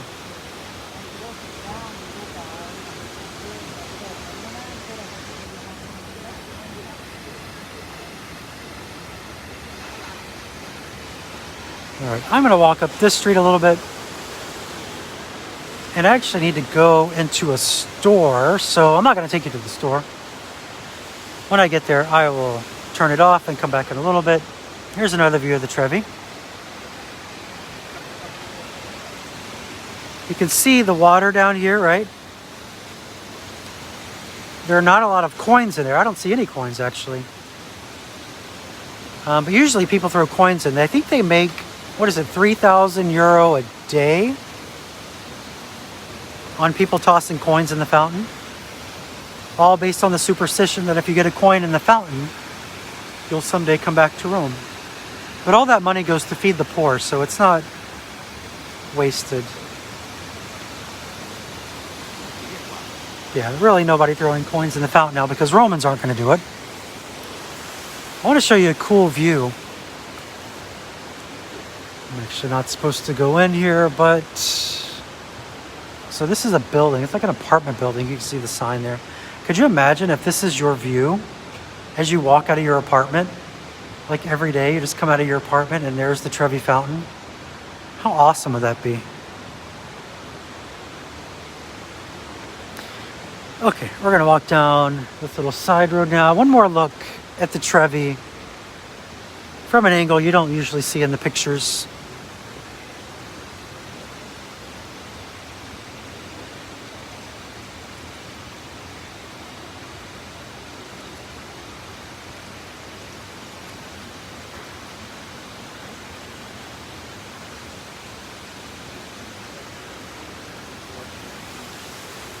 All right, so we're walking. There's more beautiful sunshine coming into Rome. Somebody should add up how many times I say Rome in my videos, because I bet it's a ridiculous number of times. Like, obviously I'm in Rome. Why do I keep saying I'm in Rome? Anyway, so earlier I did Facebook Live where I took you to the Spanish Steps, which is kind of in front of us. I'm headed back in that direction.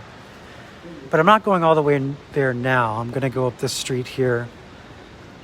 So you can go back and watch that, because all the videos I'm doing today, live streaming all day between Instagram and Facebook, bouncing back and forth, but they're all archived. So if you go to Facebook, the Catholic Traveler page, you can scroll up and you'll see the previous videos. So we went to the Spanish Steps. I took you to Abruzzi. We had a drink together. If you're on Instagram, you'll see the videos I did there. This morning I went to a church. We explored the neighborhood of Prati. Andy says it's too early to make the Rome thing a drinking game. That's funny. And that's actually a good idea. I should do that like on an evening walk. How many times I say Rome?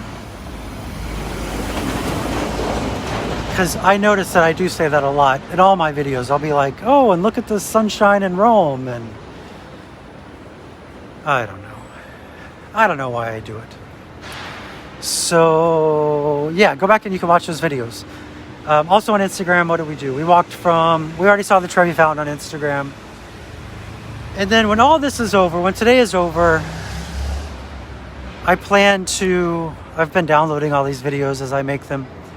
And I'll post them on my YouTube page. I'll probably create a page on my website, thecatholictraveler.com, where you can watch them all. Try to get across this street real quick for the light changes. So this is one of the main streets in this city. We have lots of tiny little roads, but we have a few roads that kind of cut through the heart of Rome. So this one connects. If you kept going straight up this road, it would take you into Piazza Barberini, and then beyond that, all the way to the main train station, Termini. And then behind me, if you follow this road, it takes you down to the Corso. So that is another one of the major roads. So it kind of connects important places in the city.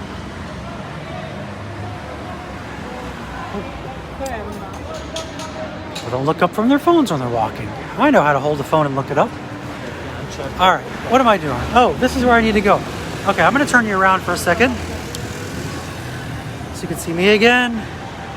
Yes, masks are required outside. I'm going to run into this store because I need to look at a couple things. And then I'll jump back on in a little while. If you like these videos and you think somebody else might like them, you can share them. You can click the share button and tell them that I'm walking around Rome all day showing you stuff. When I come out, I'm going to head over to, I think, the Colosseum area. I think I'll go over there.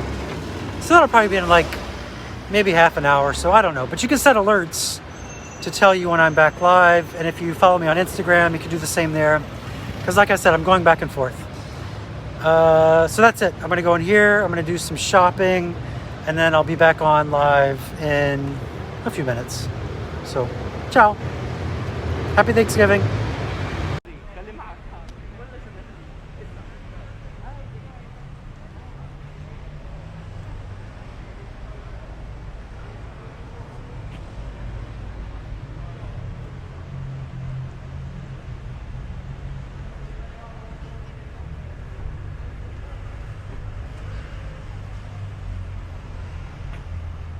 Welcome back.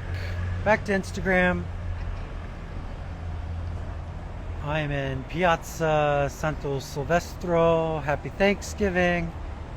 Continuing my live all day from Rome. Thanksgiving in Rome.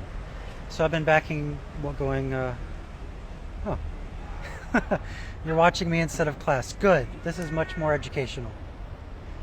And you shouldn't be in class today anyway. It's Thanksgiving. Tell Paris about Thanksgiving. Do Italians celebrate Thanksgiving? No, they do not. So everybody's at work here. So I've been going back and forth between Instagram and Facebook. A little while ago, I took a break for lunch. I went to Abruzzi. That's where I ended the last Instagram video. And then I jumped on Facebook for the green sambuca. So that's the after dinner drink that Abruzzi is famous for. Had a few glasses of green sambuca. And now I'm ready to walk some more. So I am standing in Piazza Santo Silvestro. This is an interesting piazza. We have 3 churches around here. There's this one right here. They have the head of St. John the Baptist. There is this one over here. There's another church you can kind of see right there. So 3 churches right in this area. And then over here we have IKEA kitchen store. So it's like a miniature IKEA. They don't have like everything, but they have a little shop. And then behind me, see those black windows? And then that opening there and that opening there. That is Rome's first official Apple store. So that will be opening in a few months. And it wraps around the whole block. It goes all the way back there. But then the other thing that's a little controversial is right over here, this corner over here. That is going to be Rome's first Starbucks. So the very first Starbucks in Rome. So some people are scandalized by that. Some people, like me, I'm excited.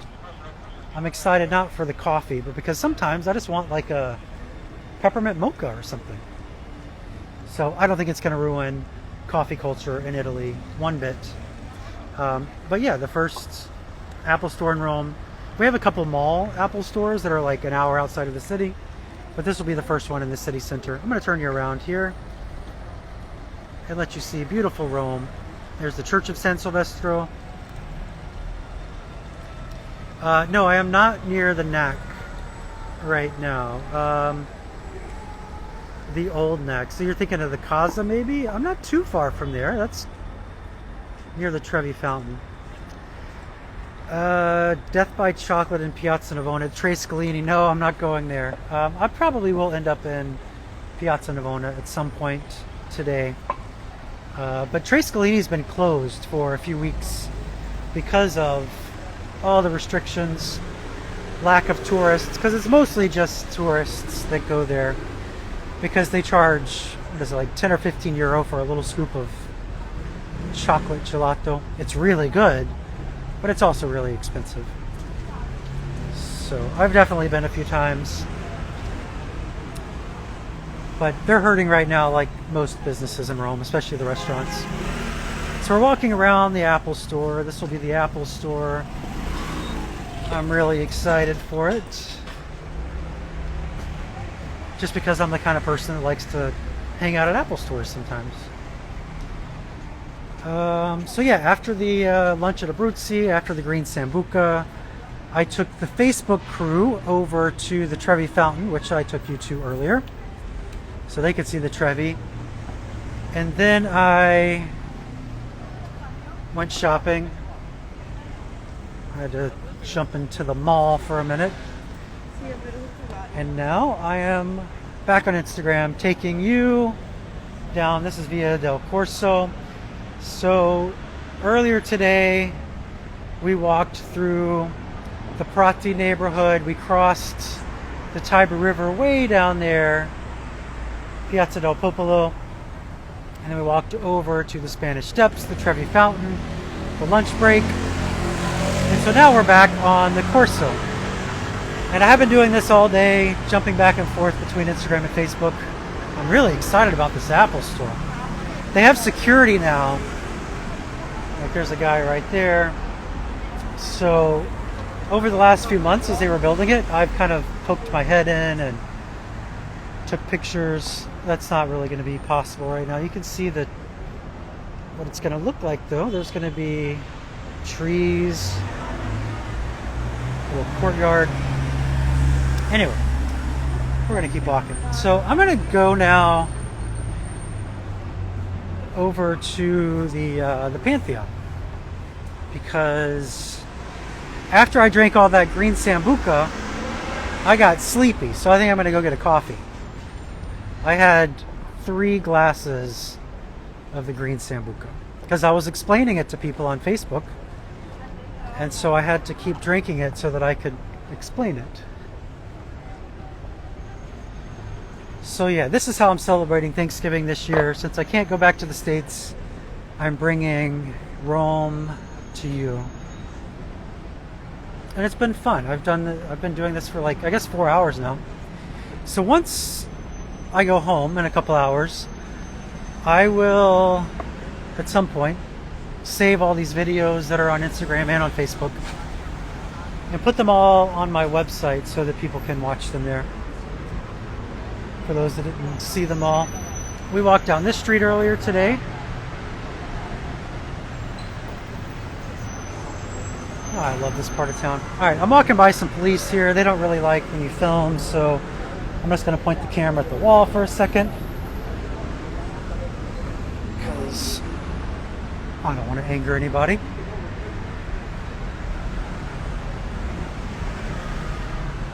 Great excuse for 3 drinks. Yeah. That was a good excuse for 3 drinks. So this is a little shopping mall right here. You got the perfect sunlight hitting it. And I made this comment earlier that when I'm making my videos, I always say like, oh, look at the sunlight of Rome, or look at the blue skies of Rome, as if people don't already know that I'm in Rome. And so somebody suggested that I at some point do a live video where there's a drinking game where you drink every time I say Rome, because I say it way too often. Kind of ridiculous, really. There's a question here. Can you walk to all the famous sites of Rome? Yeah, from I guess the 2 major sites, the Colosseum and St. Peter's, they're close to about 2 miles away, maybe 1.5 miles. And then everything's kind of in between that. And then there are some churches that are further out. So yeah, you can definitely walk everywhere in Rome. I don't have a car. I rarely take public transportation. Sometimes I'll take the metro if I need to, but yeah, I just walk everywhere. Johnny says the albergo, the rooftop terrace. I'm not familiar with them, so they probably won't let me in.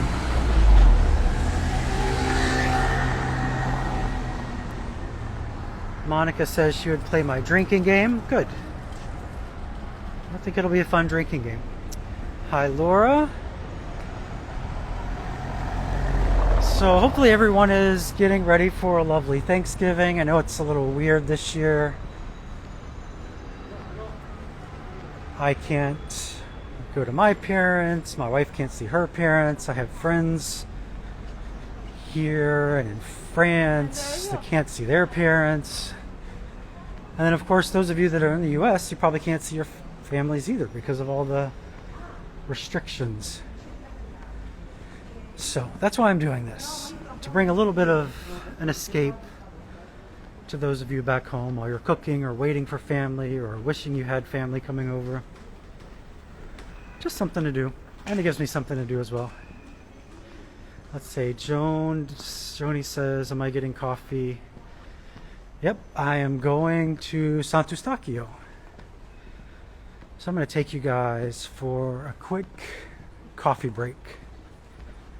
And it should surprise no one, but I'll be having a cappuccino, I'm sure. Even though it's well after the approved time. So here's a government building, random obelisk in front. So Rome. See, I just said Rome again. Am I an Italian citizen? No, I'm an American that lives in Italy. Been here for almost 7 years now.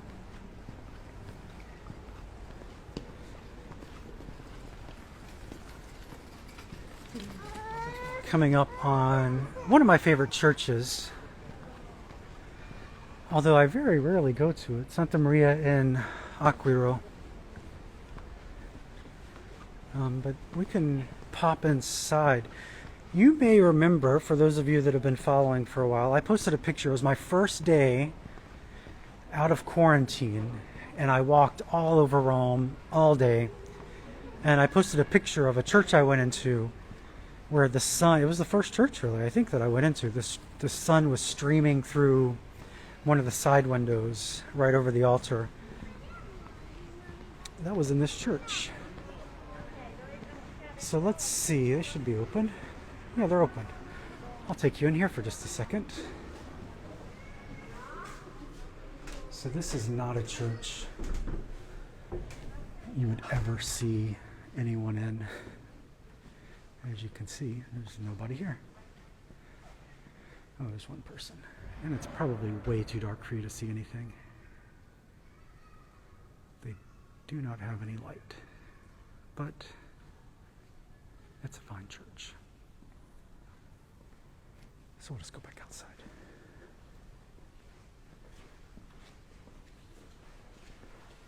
I'll have to bring you back here when it's brighter out, because you couldn't see a thing. But it's just a couple blocks from the Pantheon. And this is a really nice piazza too, that doesn't get enough attention because of where it is. The Pantheon is just a block or so away, so nobody really comes here, but just look how nice it is.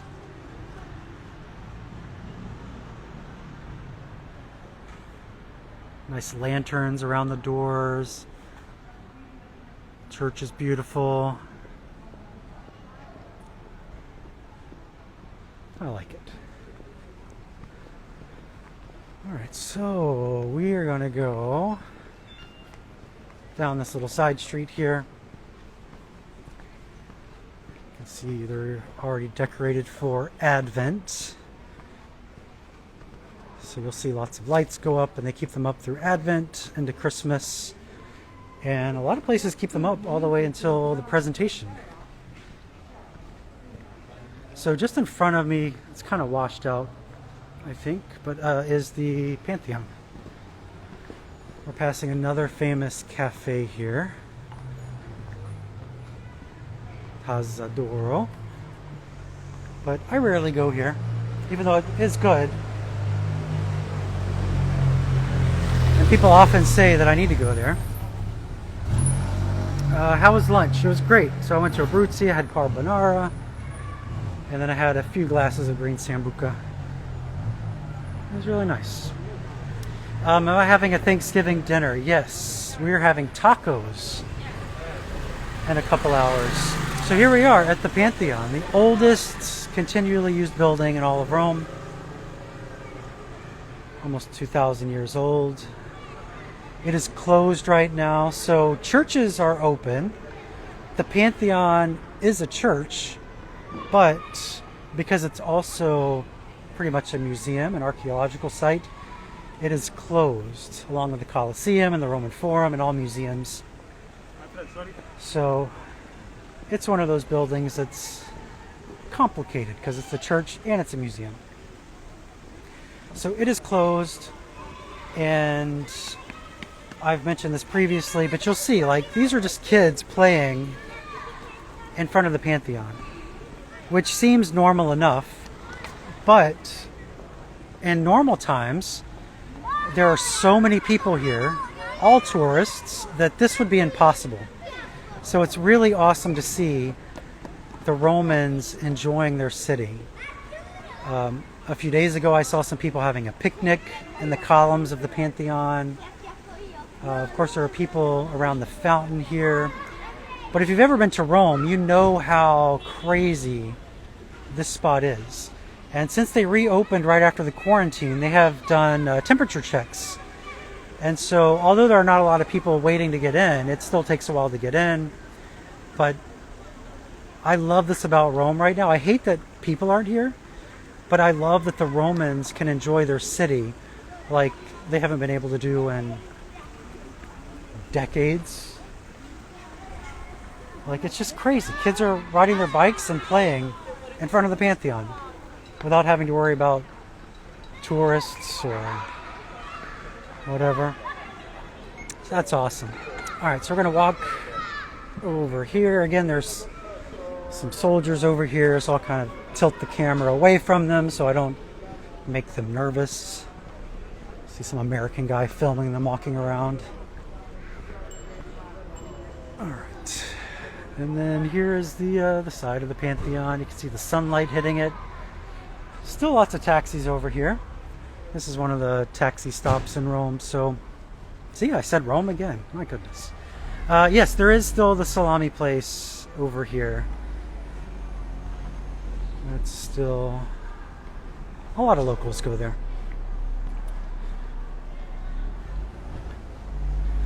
Tell them I'm filming for Mission Impossible. I don't think they'll believe me if I tell them that.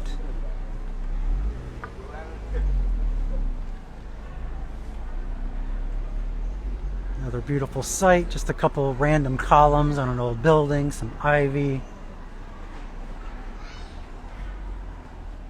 So this church here, this is the side of Sant'Eustachio Church.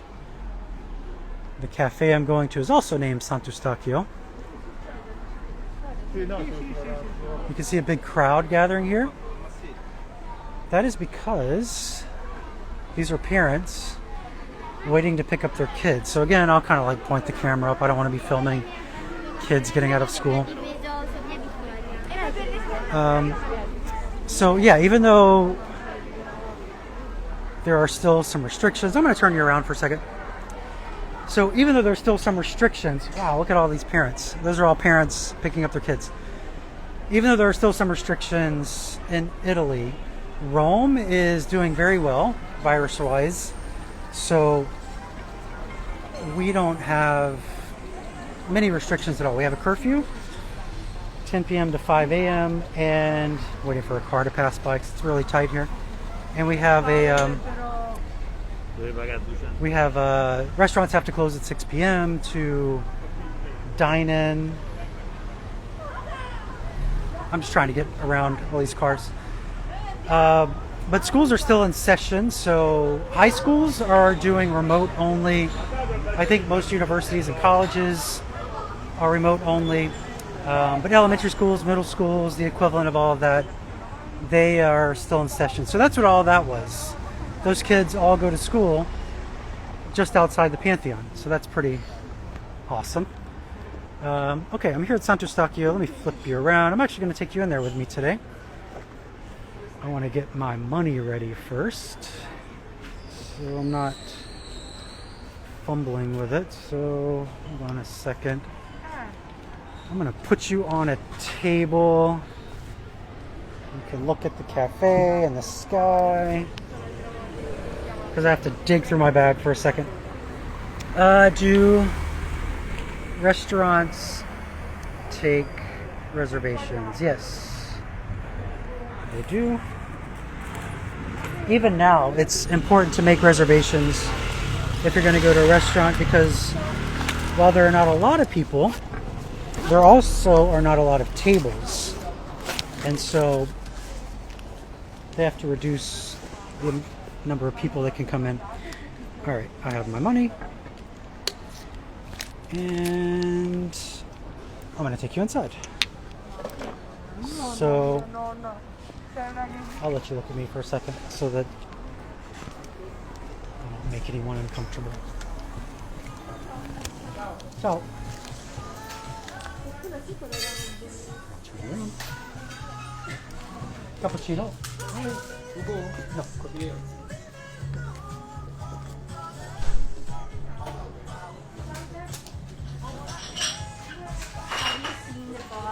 Wishing happy Thanksgiving. I did, yes. Thank you. That's By the way, I'm live right now, by the way. sorry. No, it's okay. Happy Thanksgiving. They're not looking. Here, you want to say Happy Thanksgiving? Happy Thanksgiving. Wait, that's me. Wait. Now you can say Happy Thanksgiving. Yes. Say it. Happy Thanksgiving, everybody. Yeah, I'm just walking around Rome today and filming everything, so. Aren't you celebrating What? Oh, so, yeah, tonight. tonight? Tonight, yeah. Turkey? Tacos. Tacos. Weird.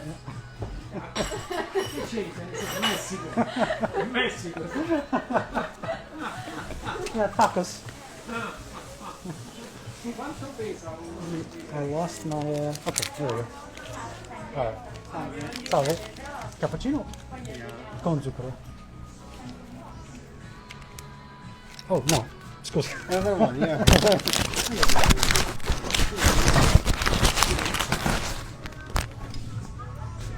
So, there's some coffee noises. You can see the wall. You can hear the sound of the espresso machine. You can hear the coffee maker, the cappuccino. See the guy.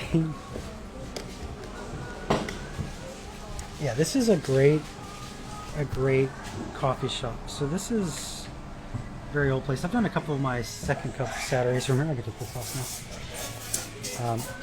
There are no viruses in restaurants, apparently. So we don't have to worry them. Yeah, this cafe's been around forever. It's very well known, popular with celebrities and politicians, locals, and tourists.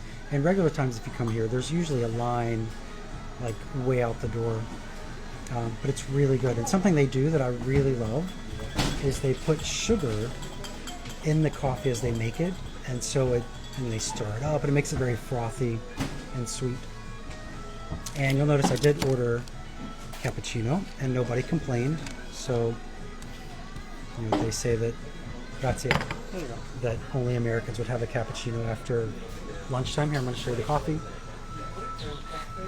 So this is what it looks like. You can see it's very frothy. That's the best coffee. It's the best, yes. See? He agrees. He made it. Yeah, it's very good. You can see how thick it is, and it has the sugar in it. Like, I can feel the sugar at the bottom. So good. That's why I come here all the time. So, go back around. And unfortunately, you can't hear too many coffee noises because there's really nobody here. But I needed this because I had all the sambuca at lunch and heavy pasta.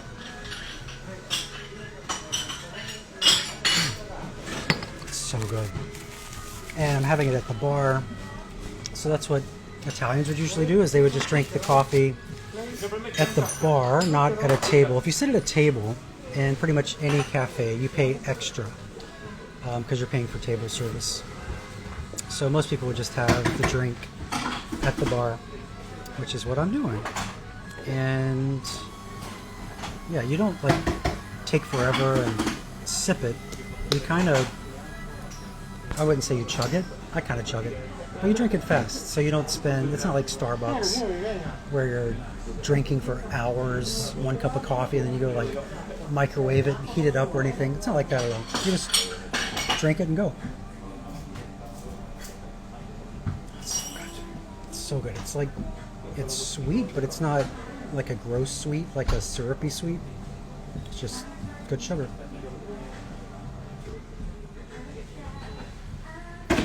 You saw the owner and his daughter wished you a happy Thanksgiving. Same, already done. You can see there's more sugar, and there's still, is tipping a thing in Italy? Yes. So I will be tipping. So this cappuccino was €1.80, and so often you might leave like 20 cents or something. I leave a little more right now just because everybody's struggling a little bit. Oh, I gotta get my mask. Hold on. I was about to walk out without a mask on. Oh, they got in trouble. So.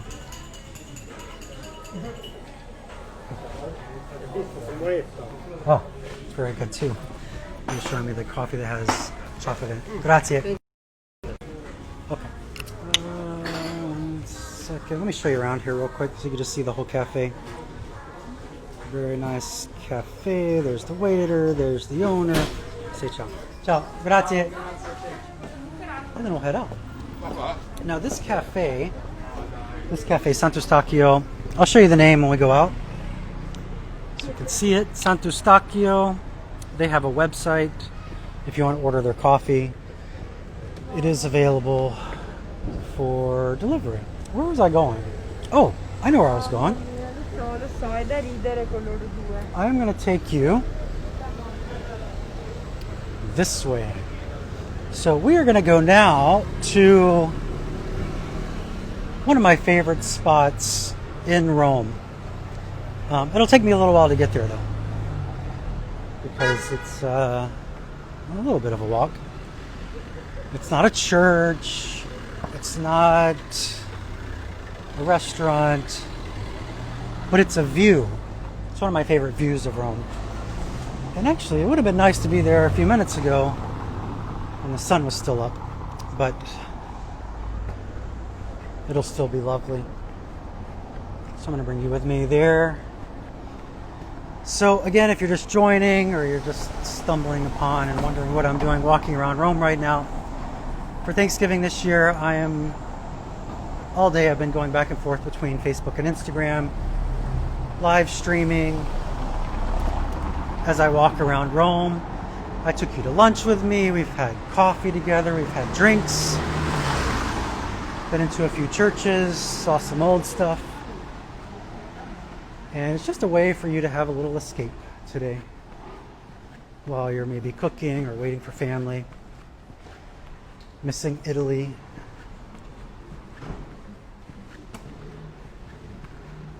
So we've already seen the Spanish Steps and the Trevi Fountain and the Pantheon.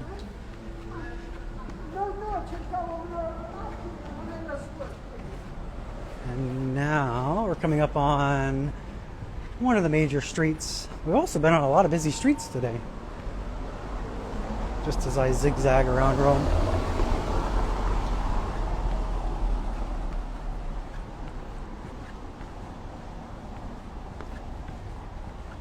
Here's a church. It's probably dark. I'll pop in here just to show you, because I always say if you see a church that's open, you should go inside and have a look. This church, you can see the name right here. So I've been to this church many times. It's very old, always empty.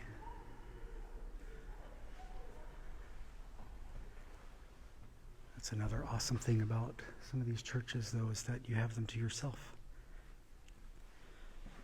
So it's great if you want to come in and pray, or if you just want to look around. There's Our Lady of Perpetual Help. Beautiful statue.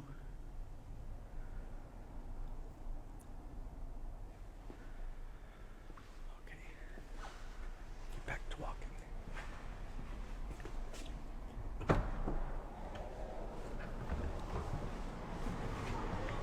Anyway, always go into a church if you see one open.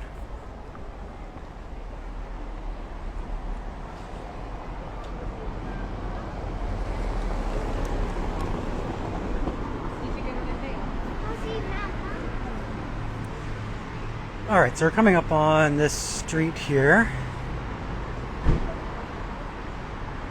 And then we're going to walk over to a nice view.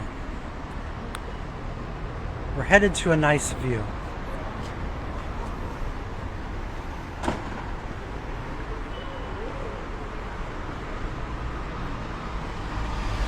And it is actually further than I thought when I said I'm going to take you there. I don't know what I was thinking. It'll probably take 10 minutes to get there. But there's lots to see along the way. So now we are at Largo Argentina. We're going to cross here.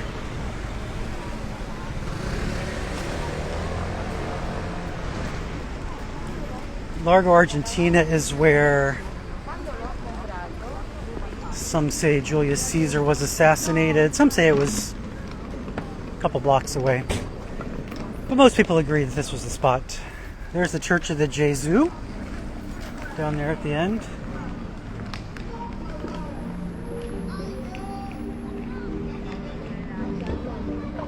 Alright, so So we're going to cross over to Argentina. We're going to go around it. So this is now the cat sanctuary of Rome. So if you look down here, let's see if I can find you a cat. There's a cat. There are tons and tons of cats down here. So these people take in cats, feed them, they give them shots.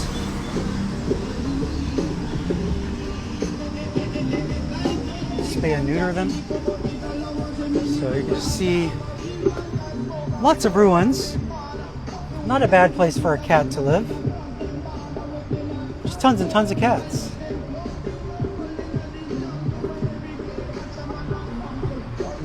Okay, so that's not the place I was saying is one of my favorites. We still have a few minutes to get there.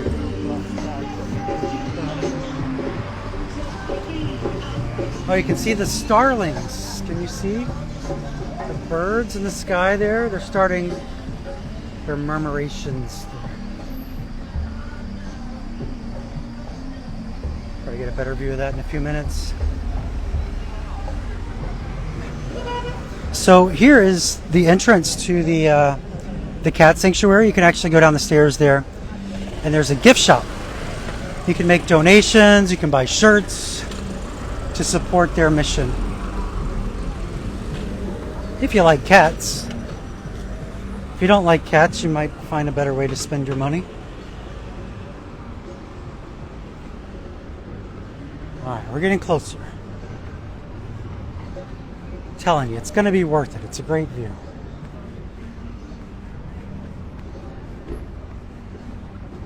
So I hope you've enjoyed these today. Oh, there's a cat. See the cat? So you don't think I'm crazy? There's a cat. Oh, here's another cat. There's a cat. It's one of those things where the longer you look, the more cats you'll see. There's like 100 down there. Oh, I didn't realize they had espresso cups at the cat sanctuary. That's good to know. Can make a good gift for someone.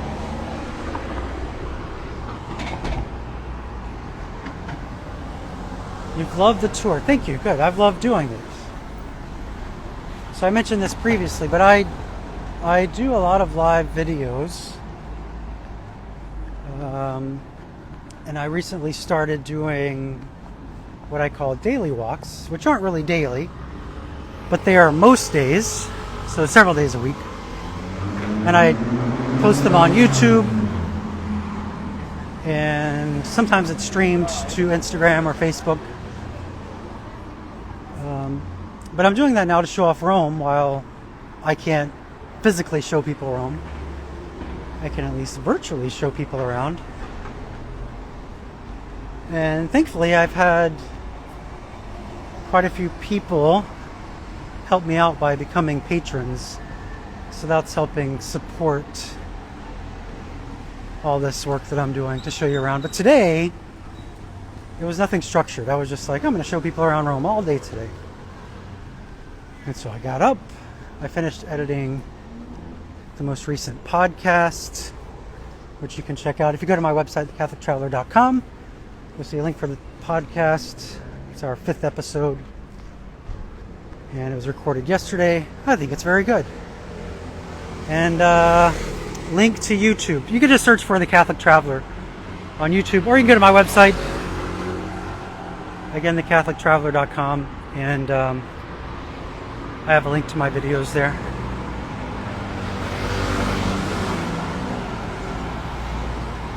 Oh, good. I'm glad you're enjoying the walks and that it's helping you through today. Yeah, I know today's difficult for people, so this gives you something to do. We're coming up on the Polish church. See the Polish flag there? So different nationalities have their own church in Rome.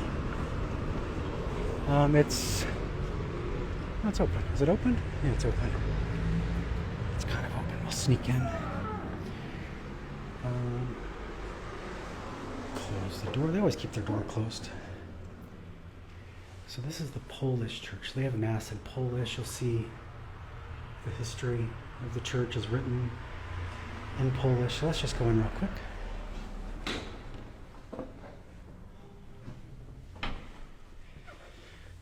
Again, nobody in here. But this is the Church of the People of Poland. So we have a big Polish community here in Rome. I'm not going to walk you around because there is somebody up by the altar. I don't want to disturb them. Just a tiny little church off a busy street with a closed door. You have to know to push it open. So, yeah, you would never think to like push open that door to go in. But I know, and that's why you come with me. That's why you follow along on my videos, because I know when to push a door. Alright, we are almost to the place I want to take you.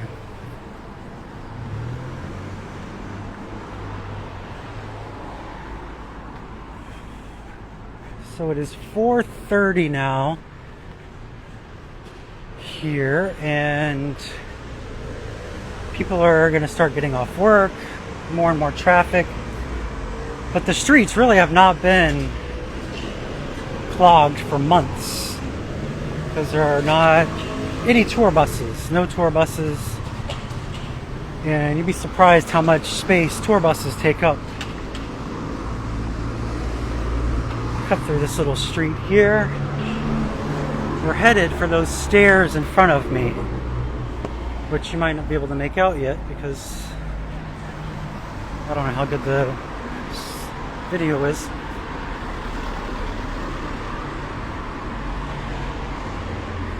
Here's a nice parking garage in a building.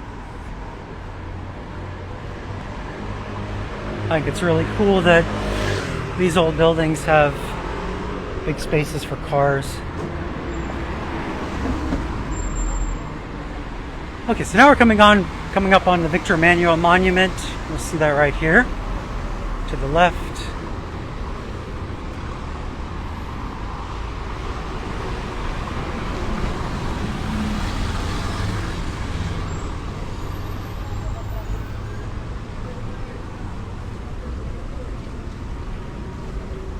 We're headed to the stairs in front of us.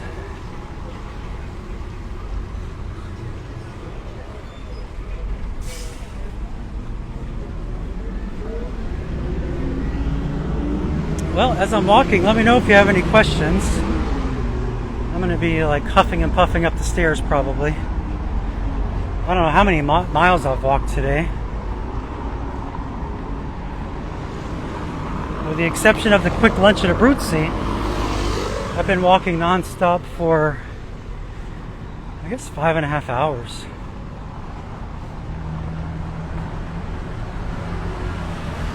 Gloria making brunch in the kitchen. You're not having Thanksgiving today because you're in Canada. You already had Thanksgiving. All right. Crossing over. We're not going up those stairs. Those lead up to the church of Santa Maria in Araceli. Oh, here are those birds again, the starlings.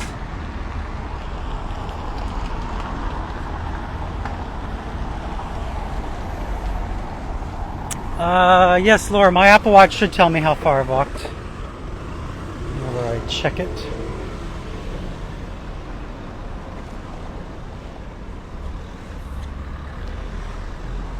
Crossing. Alright, now we're going to go up these steps. Gloria, you missed Abruzzi. It's on Facebook. You can go watch it later. So this up here is Capitol Hill. Little piazza designed by Michelangelo. There's the Capitoline Museum. But there's also a great view of Rome. Old Rome. And that's where I'm taking you.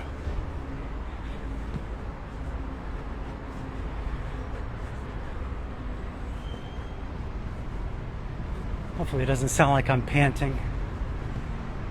I'm trying to go fast. Ugh. Nobody up here. There will probably be people at the overlook though. Oh wow, nice sunset tonight. Here you can you see the colors? Oranges, pinks, purples. Yeah, my heart is pounding now. Here are the birds.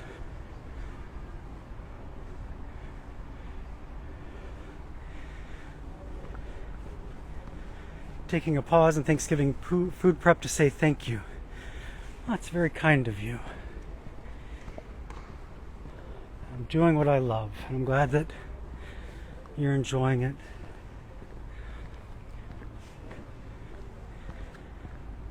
I'm panting for you. Usually I'm not panting when I'm walking, but I'm just rushing up the steps.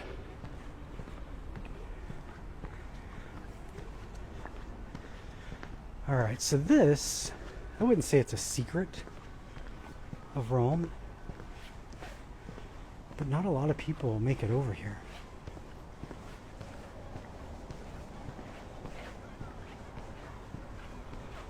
So a lot of people who come to Rome, they of course see the Roman Forum and the Colosseum. Most don't come up to Capitol Hill, which is unfortunate because if you go up to Capitol Hill, you go behind the buildings and there is this amazing overlook of old Rome. Look at this.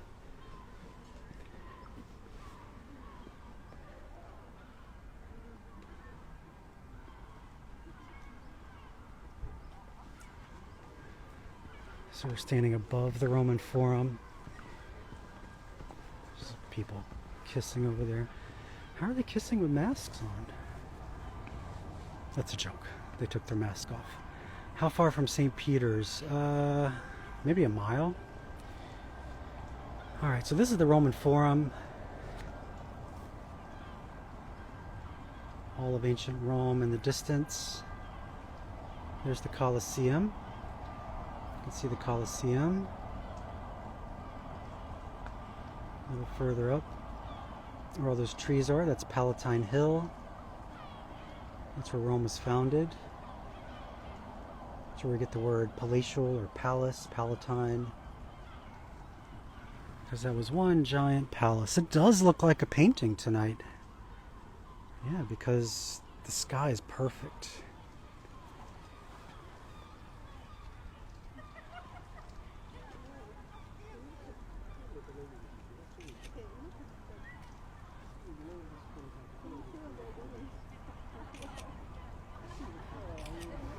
Oh, here are the birds. Look.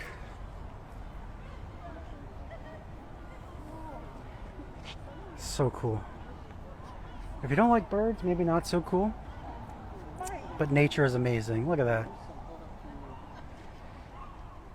They do this every night.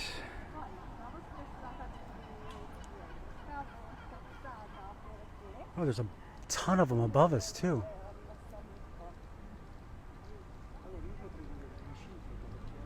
Oh, there's so many birds. Look at all of those birds.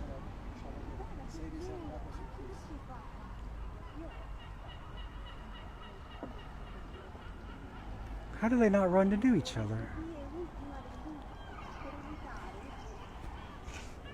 Well, let's go back over to this.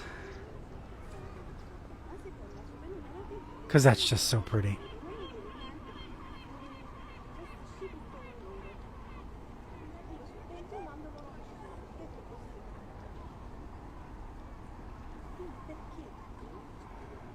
More birds coming. They're all coming. They're all meeting here. Whoa, there's so many birds. Like, I don't think you can see. Can you tell? There's so many up there.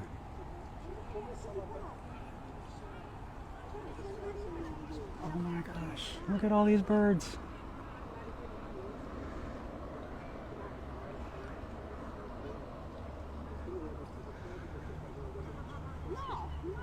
All right. Well, this is what I'm going to do. I'm going to turn you around so I can fix my hair again. Yeah, that's my hair fixed. So I can say ciao because I'm going to stop Instagram now. I'm going to go over to Facebook. So the Facebook people can see all this pretty stuff. They don't get to have coffee though. And maybe I'll jump back on. I've got to walk home from here after this. We'll see. But I hope you have a wonderful Thanksgiving. If you enjoy this kind of stuff, I do things like this all the time. Maybe not this extreme. It's always posted on my website, thecatholictraveler.com. You can help support stuff like this by becoming a patron. You can check out my podcast. New show uploaded this morning. It's really good. Lots of videos on my site for you. And whenever people start traveling again, you can join me here in Rome. So that's it. I'm going to go show Facebook all this beautiful stuff.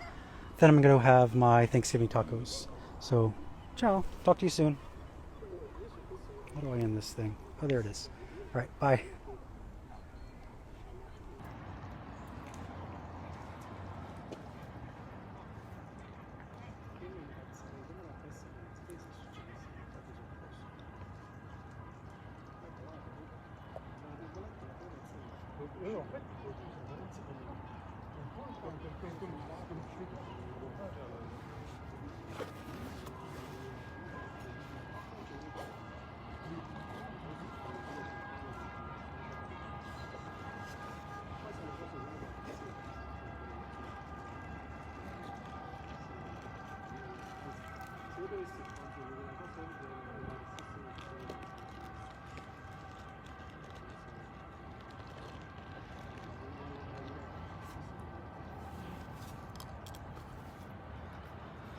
Welcome back, Facebook. We're standing above the Roman Forum right now. Just in time for the beautiful skies and the birds. So the starlings are doing their nightly murmuration. Is that what it's called? You can see them over there. It's really crazy to watch.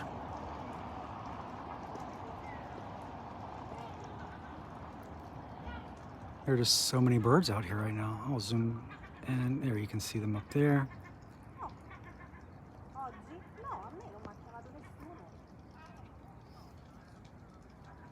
They're actually all around us.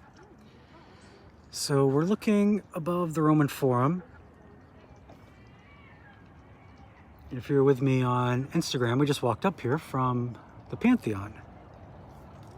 So I've been bouncing back and forth all day. Oh, I'm going to show you the birds again because they're doing their little tricks now. I've been bouncing back and forth between Instagram and Facebook Live all day for Thanksgiving to give those of you back in the States something to do while you're cooking or waiting for family or wishing your family could come over. So it's been fun. I've been out for, I guess, 5 hours, 5.5 hours or so.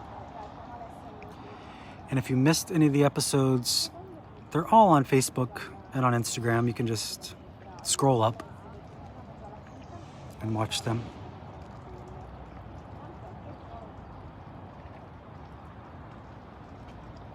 Right now we're just watching birds. But this is the Roman Forum. This is kind of a hidden spot in Rome, one of the hidden gems. The locals know about it, of course. But most tourists don't come up here because they go to the Colosseum, which you can see. You should be able to see it in the distance, but I'll zoom in. There's the Colosseum. So everybody goes there. Again, below us, this is the Roman Forum. Over there with all the trees, that's Palatine Hill. That's where Rome was founded. That's where we get the word palace or palatial, because that was one big giant palace. So a lot of people go through the Forum to the Colosseum. Not as many people climb Palatine Hill, which is unfortunate. I like the Palatine Hill better than anything else in ancient Rome. But where I'm standing now, I'm on Capitol Hill. So if you've been to Rome and you've driven around the wedding cake, they call it, or the Victor Emmanuel Monument, this is the hill that's behind that.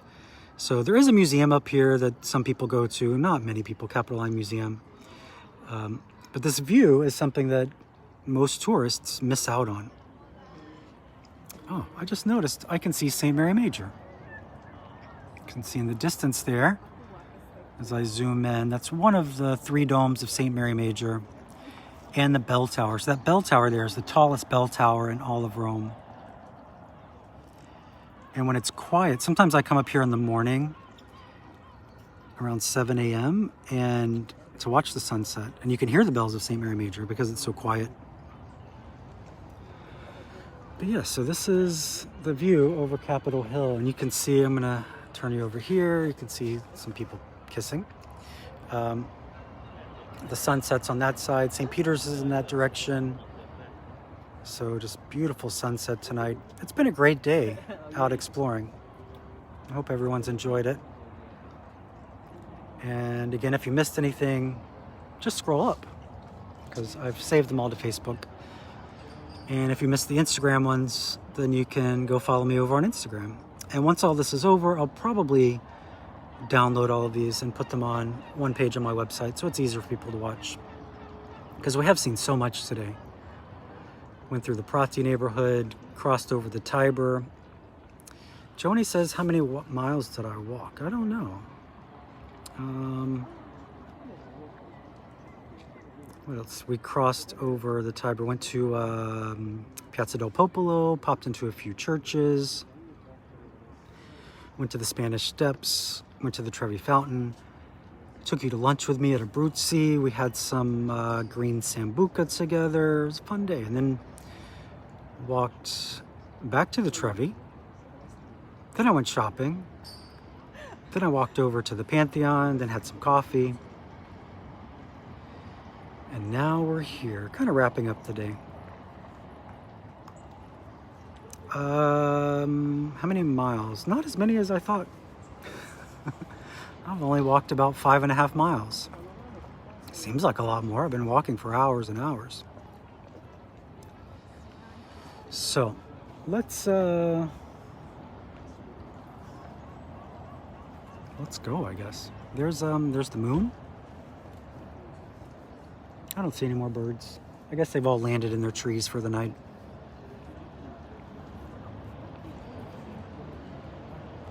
How's the weather here? So it's been in the 60s today. Like probably mid to low 60s. It's been very nice. And it's also been sunny, perfect blue skies. So we're gonna walk back up through Capitol Hill. But just one more look at the Roman Forum because it's just so beautiful. Especially like for the next hour or so, blue hour.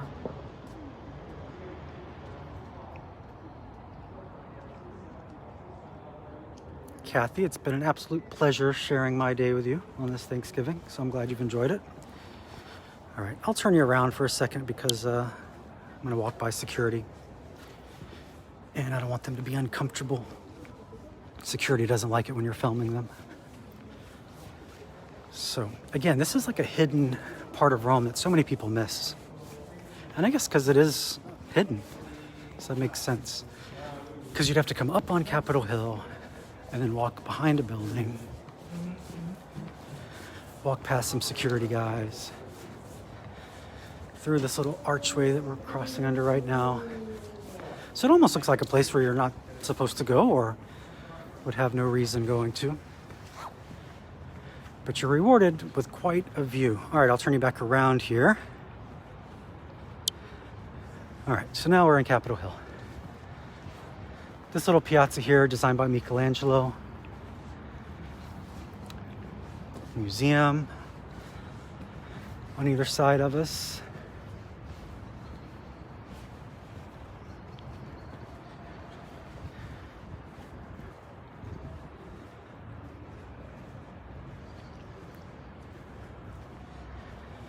There's that Victor Emmanuel monument.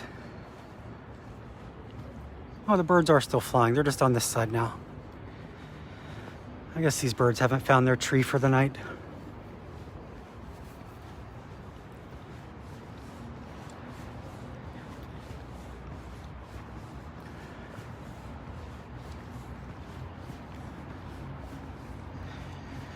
Here's another amazing sunset view. Let's see if I can show you.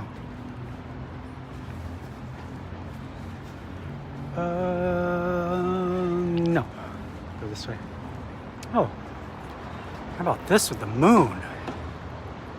That's a picture right there.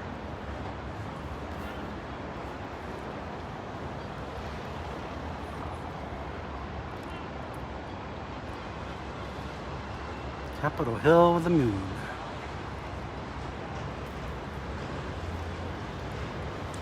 All right. There's a little park up here, so we can see the view over St. Peter's. We saw the sunset from Capitol Hill. Now we'll see it from this view, so you can see the domes of Rome. This also looks like somewhere you're not supposed to go, because it looks like it's a gated entrance to the museum or whatever's back here, which I guess it is. But it's perfectly fine to walk through here.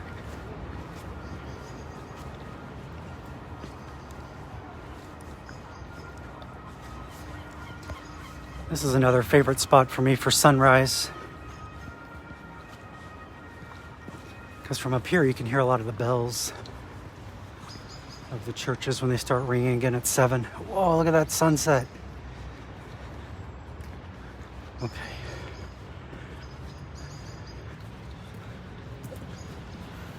Let me get you to the view.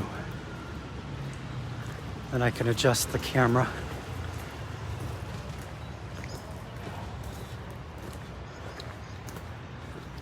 Again, these are places only locals really know about, or people that have somebody here that can show them around. Look at this.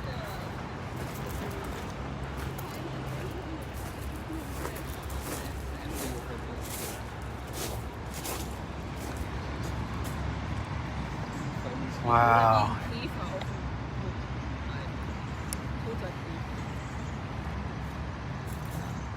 Amazing. So that's the Jewish synagogue there, that kind of squared off dome.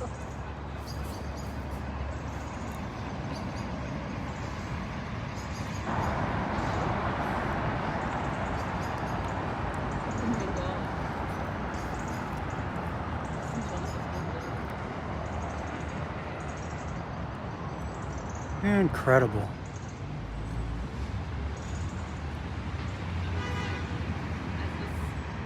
More of the birds. Oh, lots of birds. See all the birds coming?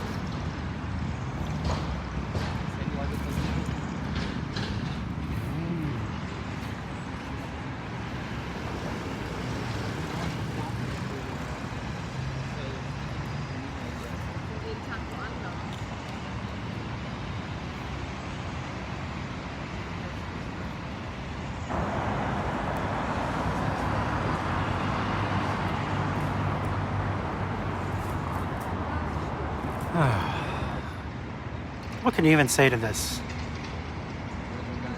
Just amazing.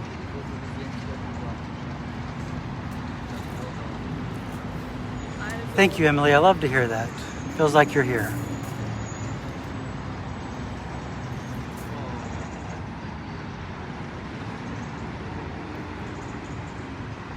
So it'd be a huge help for me if you could share these videos that I posted today, so that other people might enjoy them as well. You don't have to, but the more people, the better.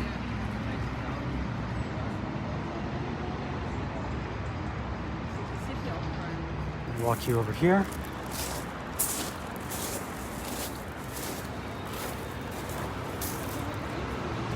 You see the Victor Emmanuel monument behind the trees. Church coming into view now. That's the Gesù. Just all the domes of Rome.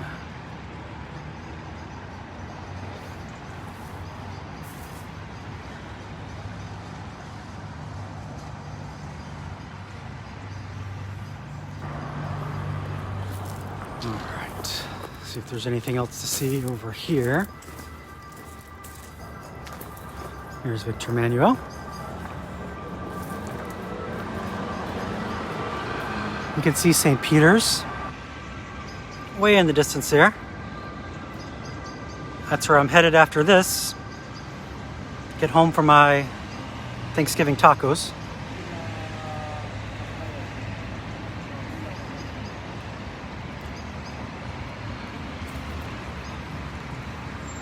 See if I can take a picture of that.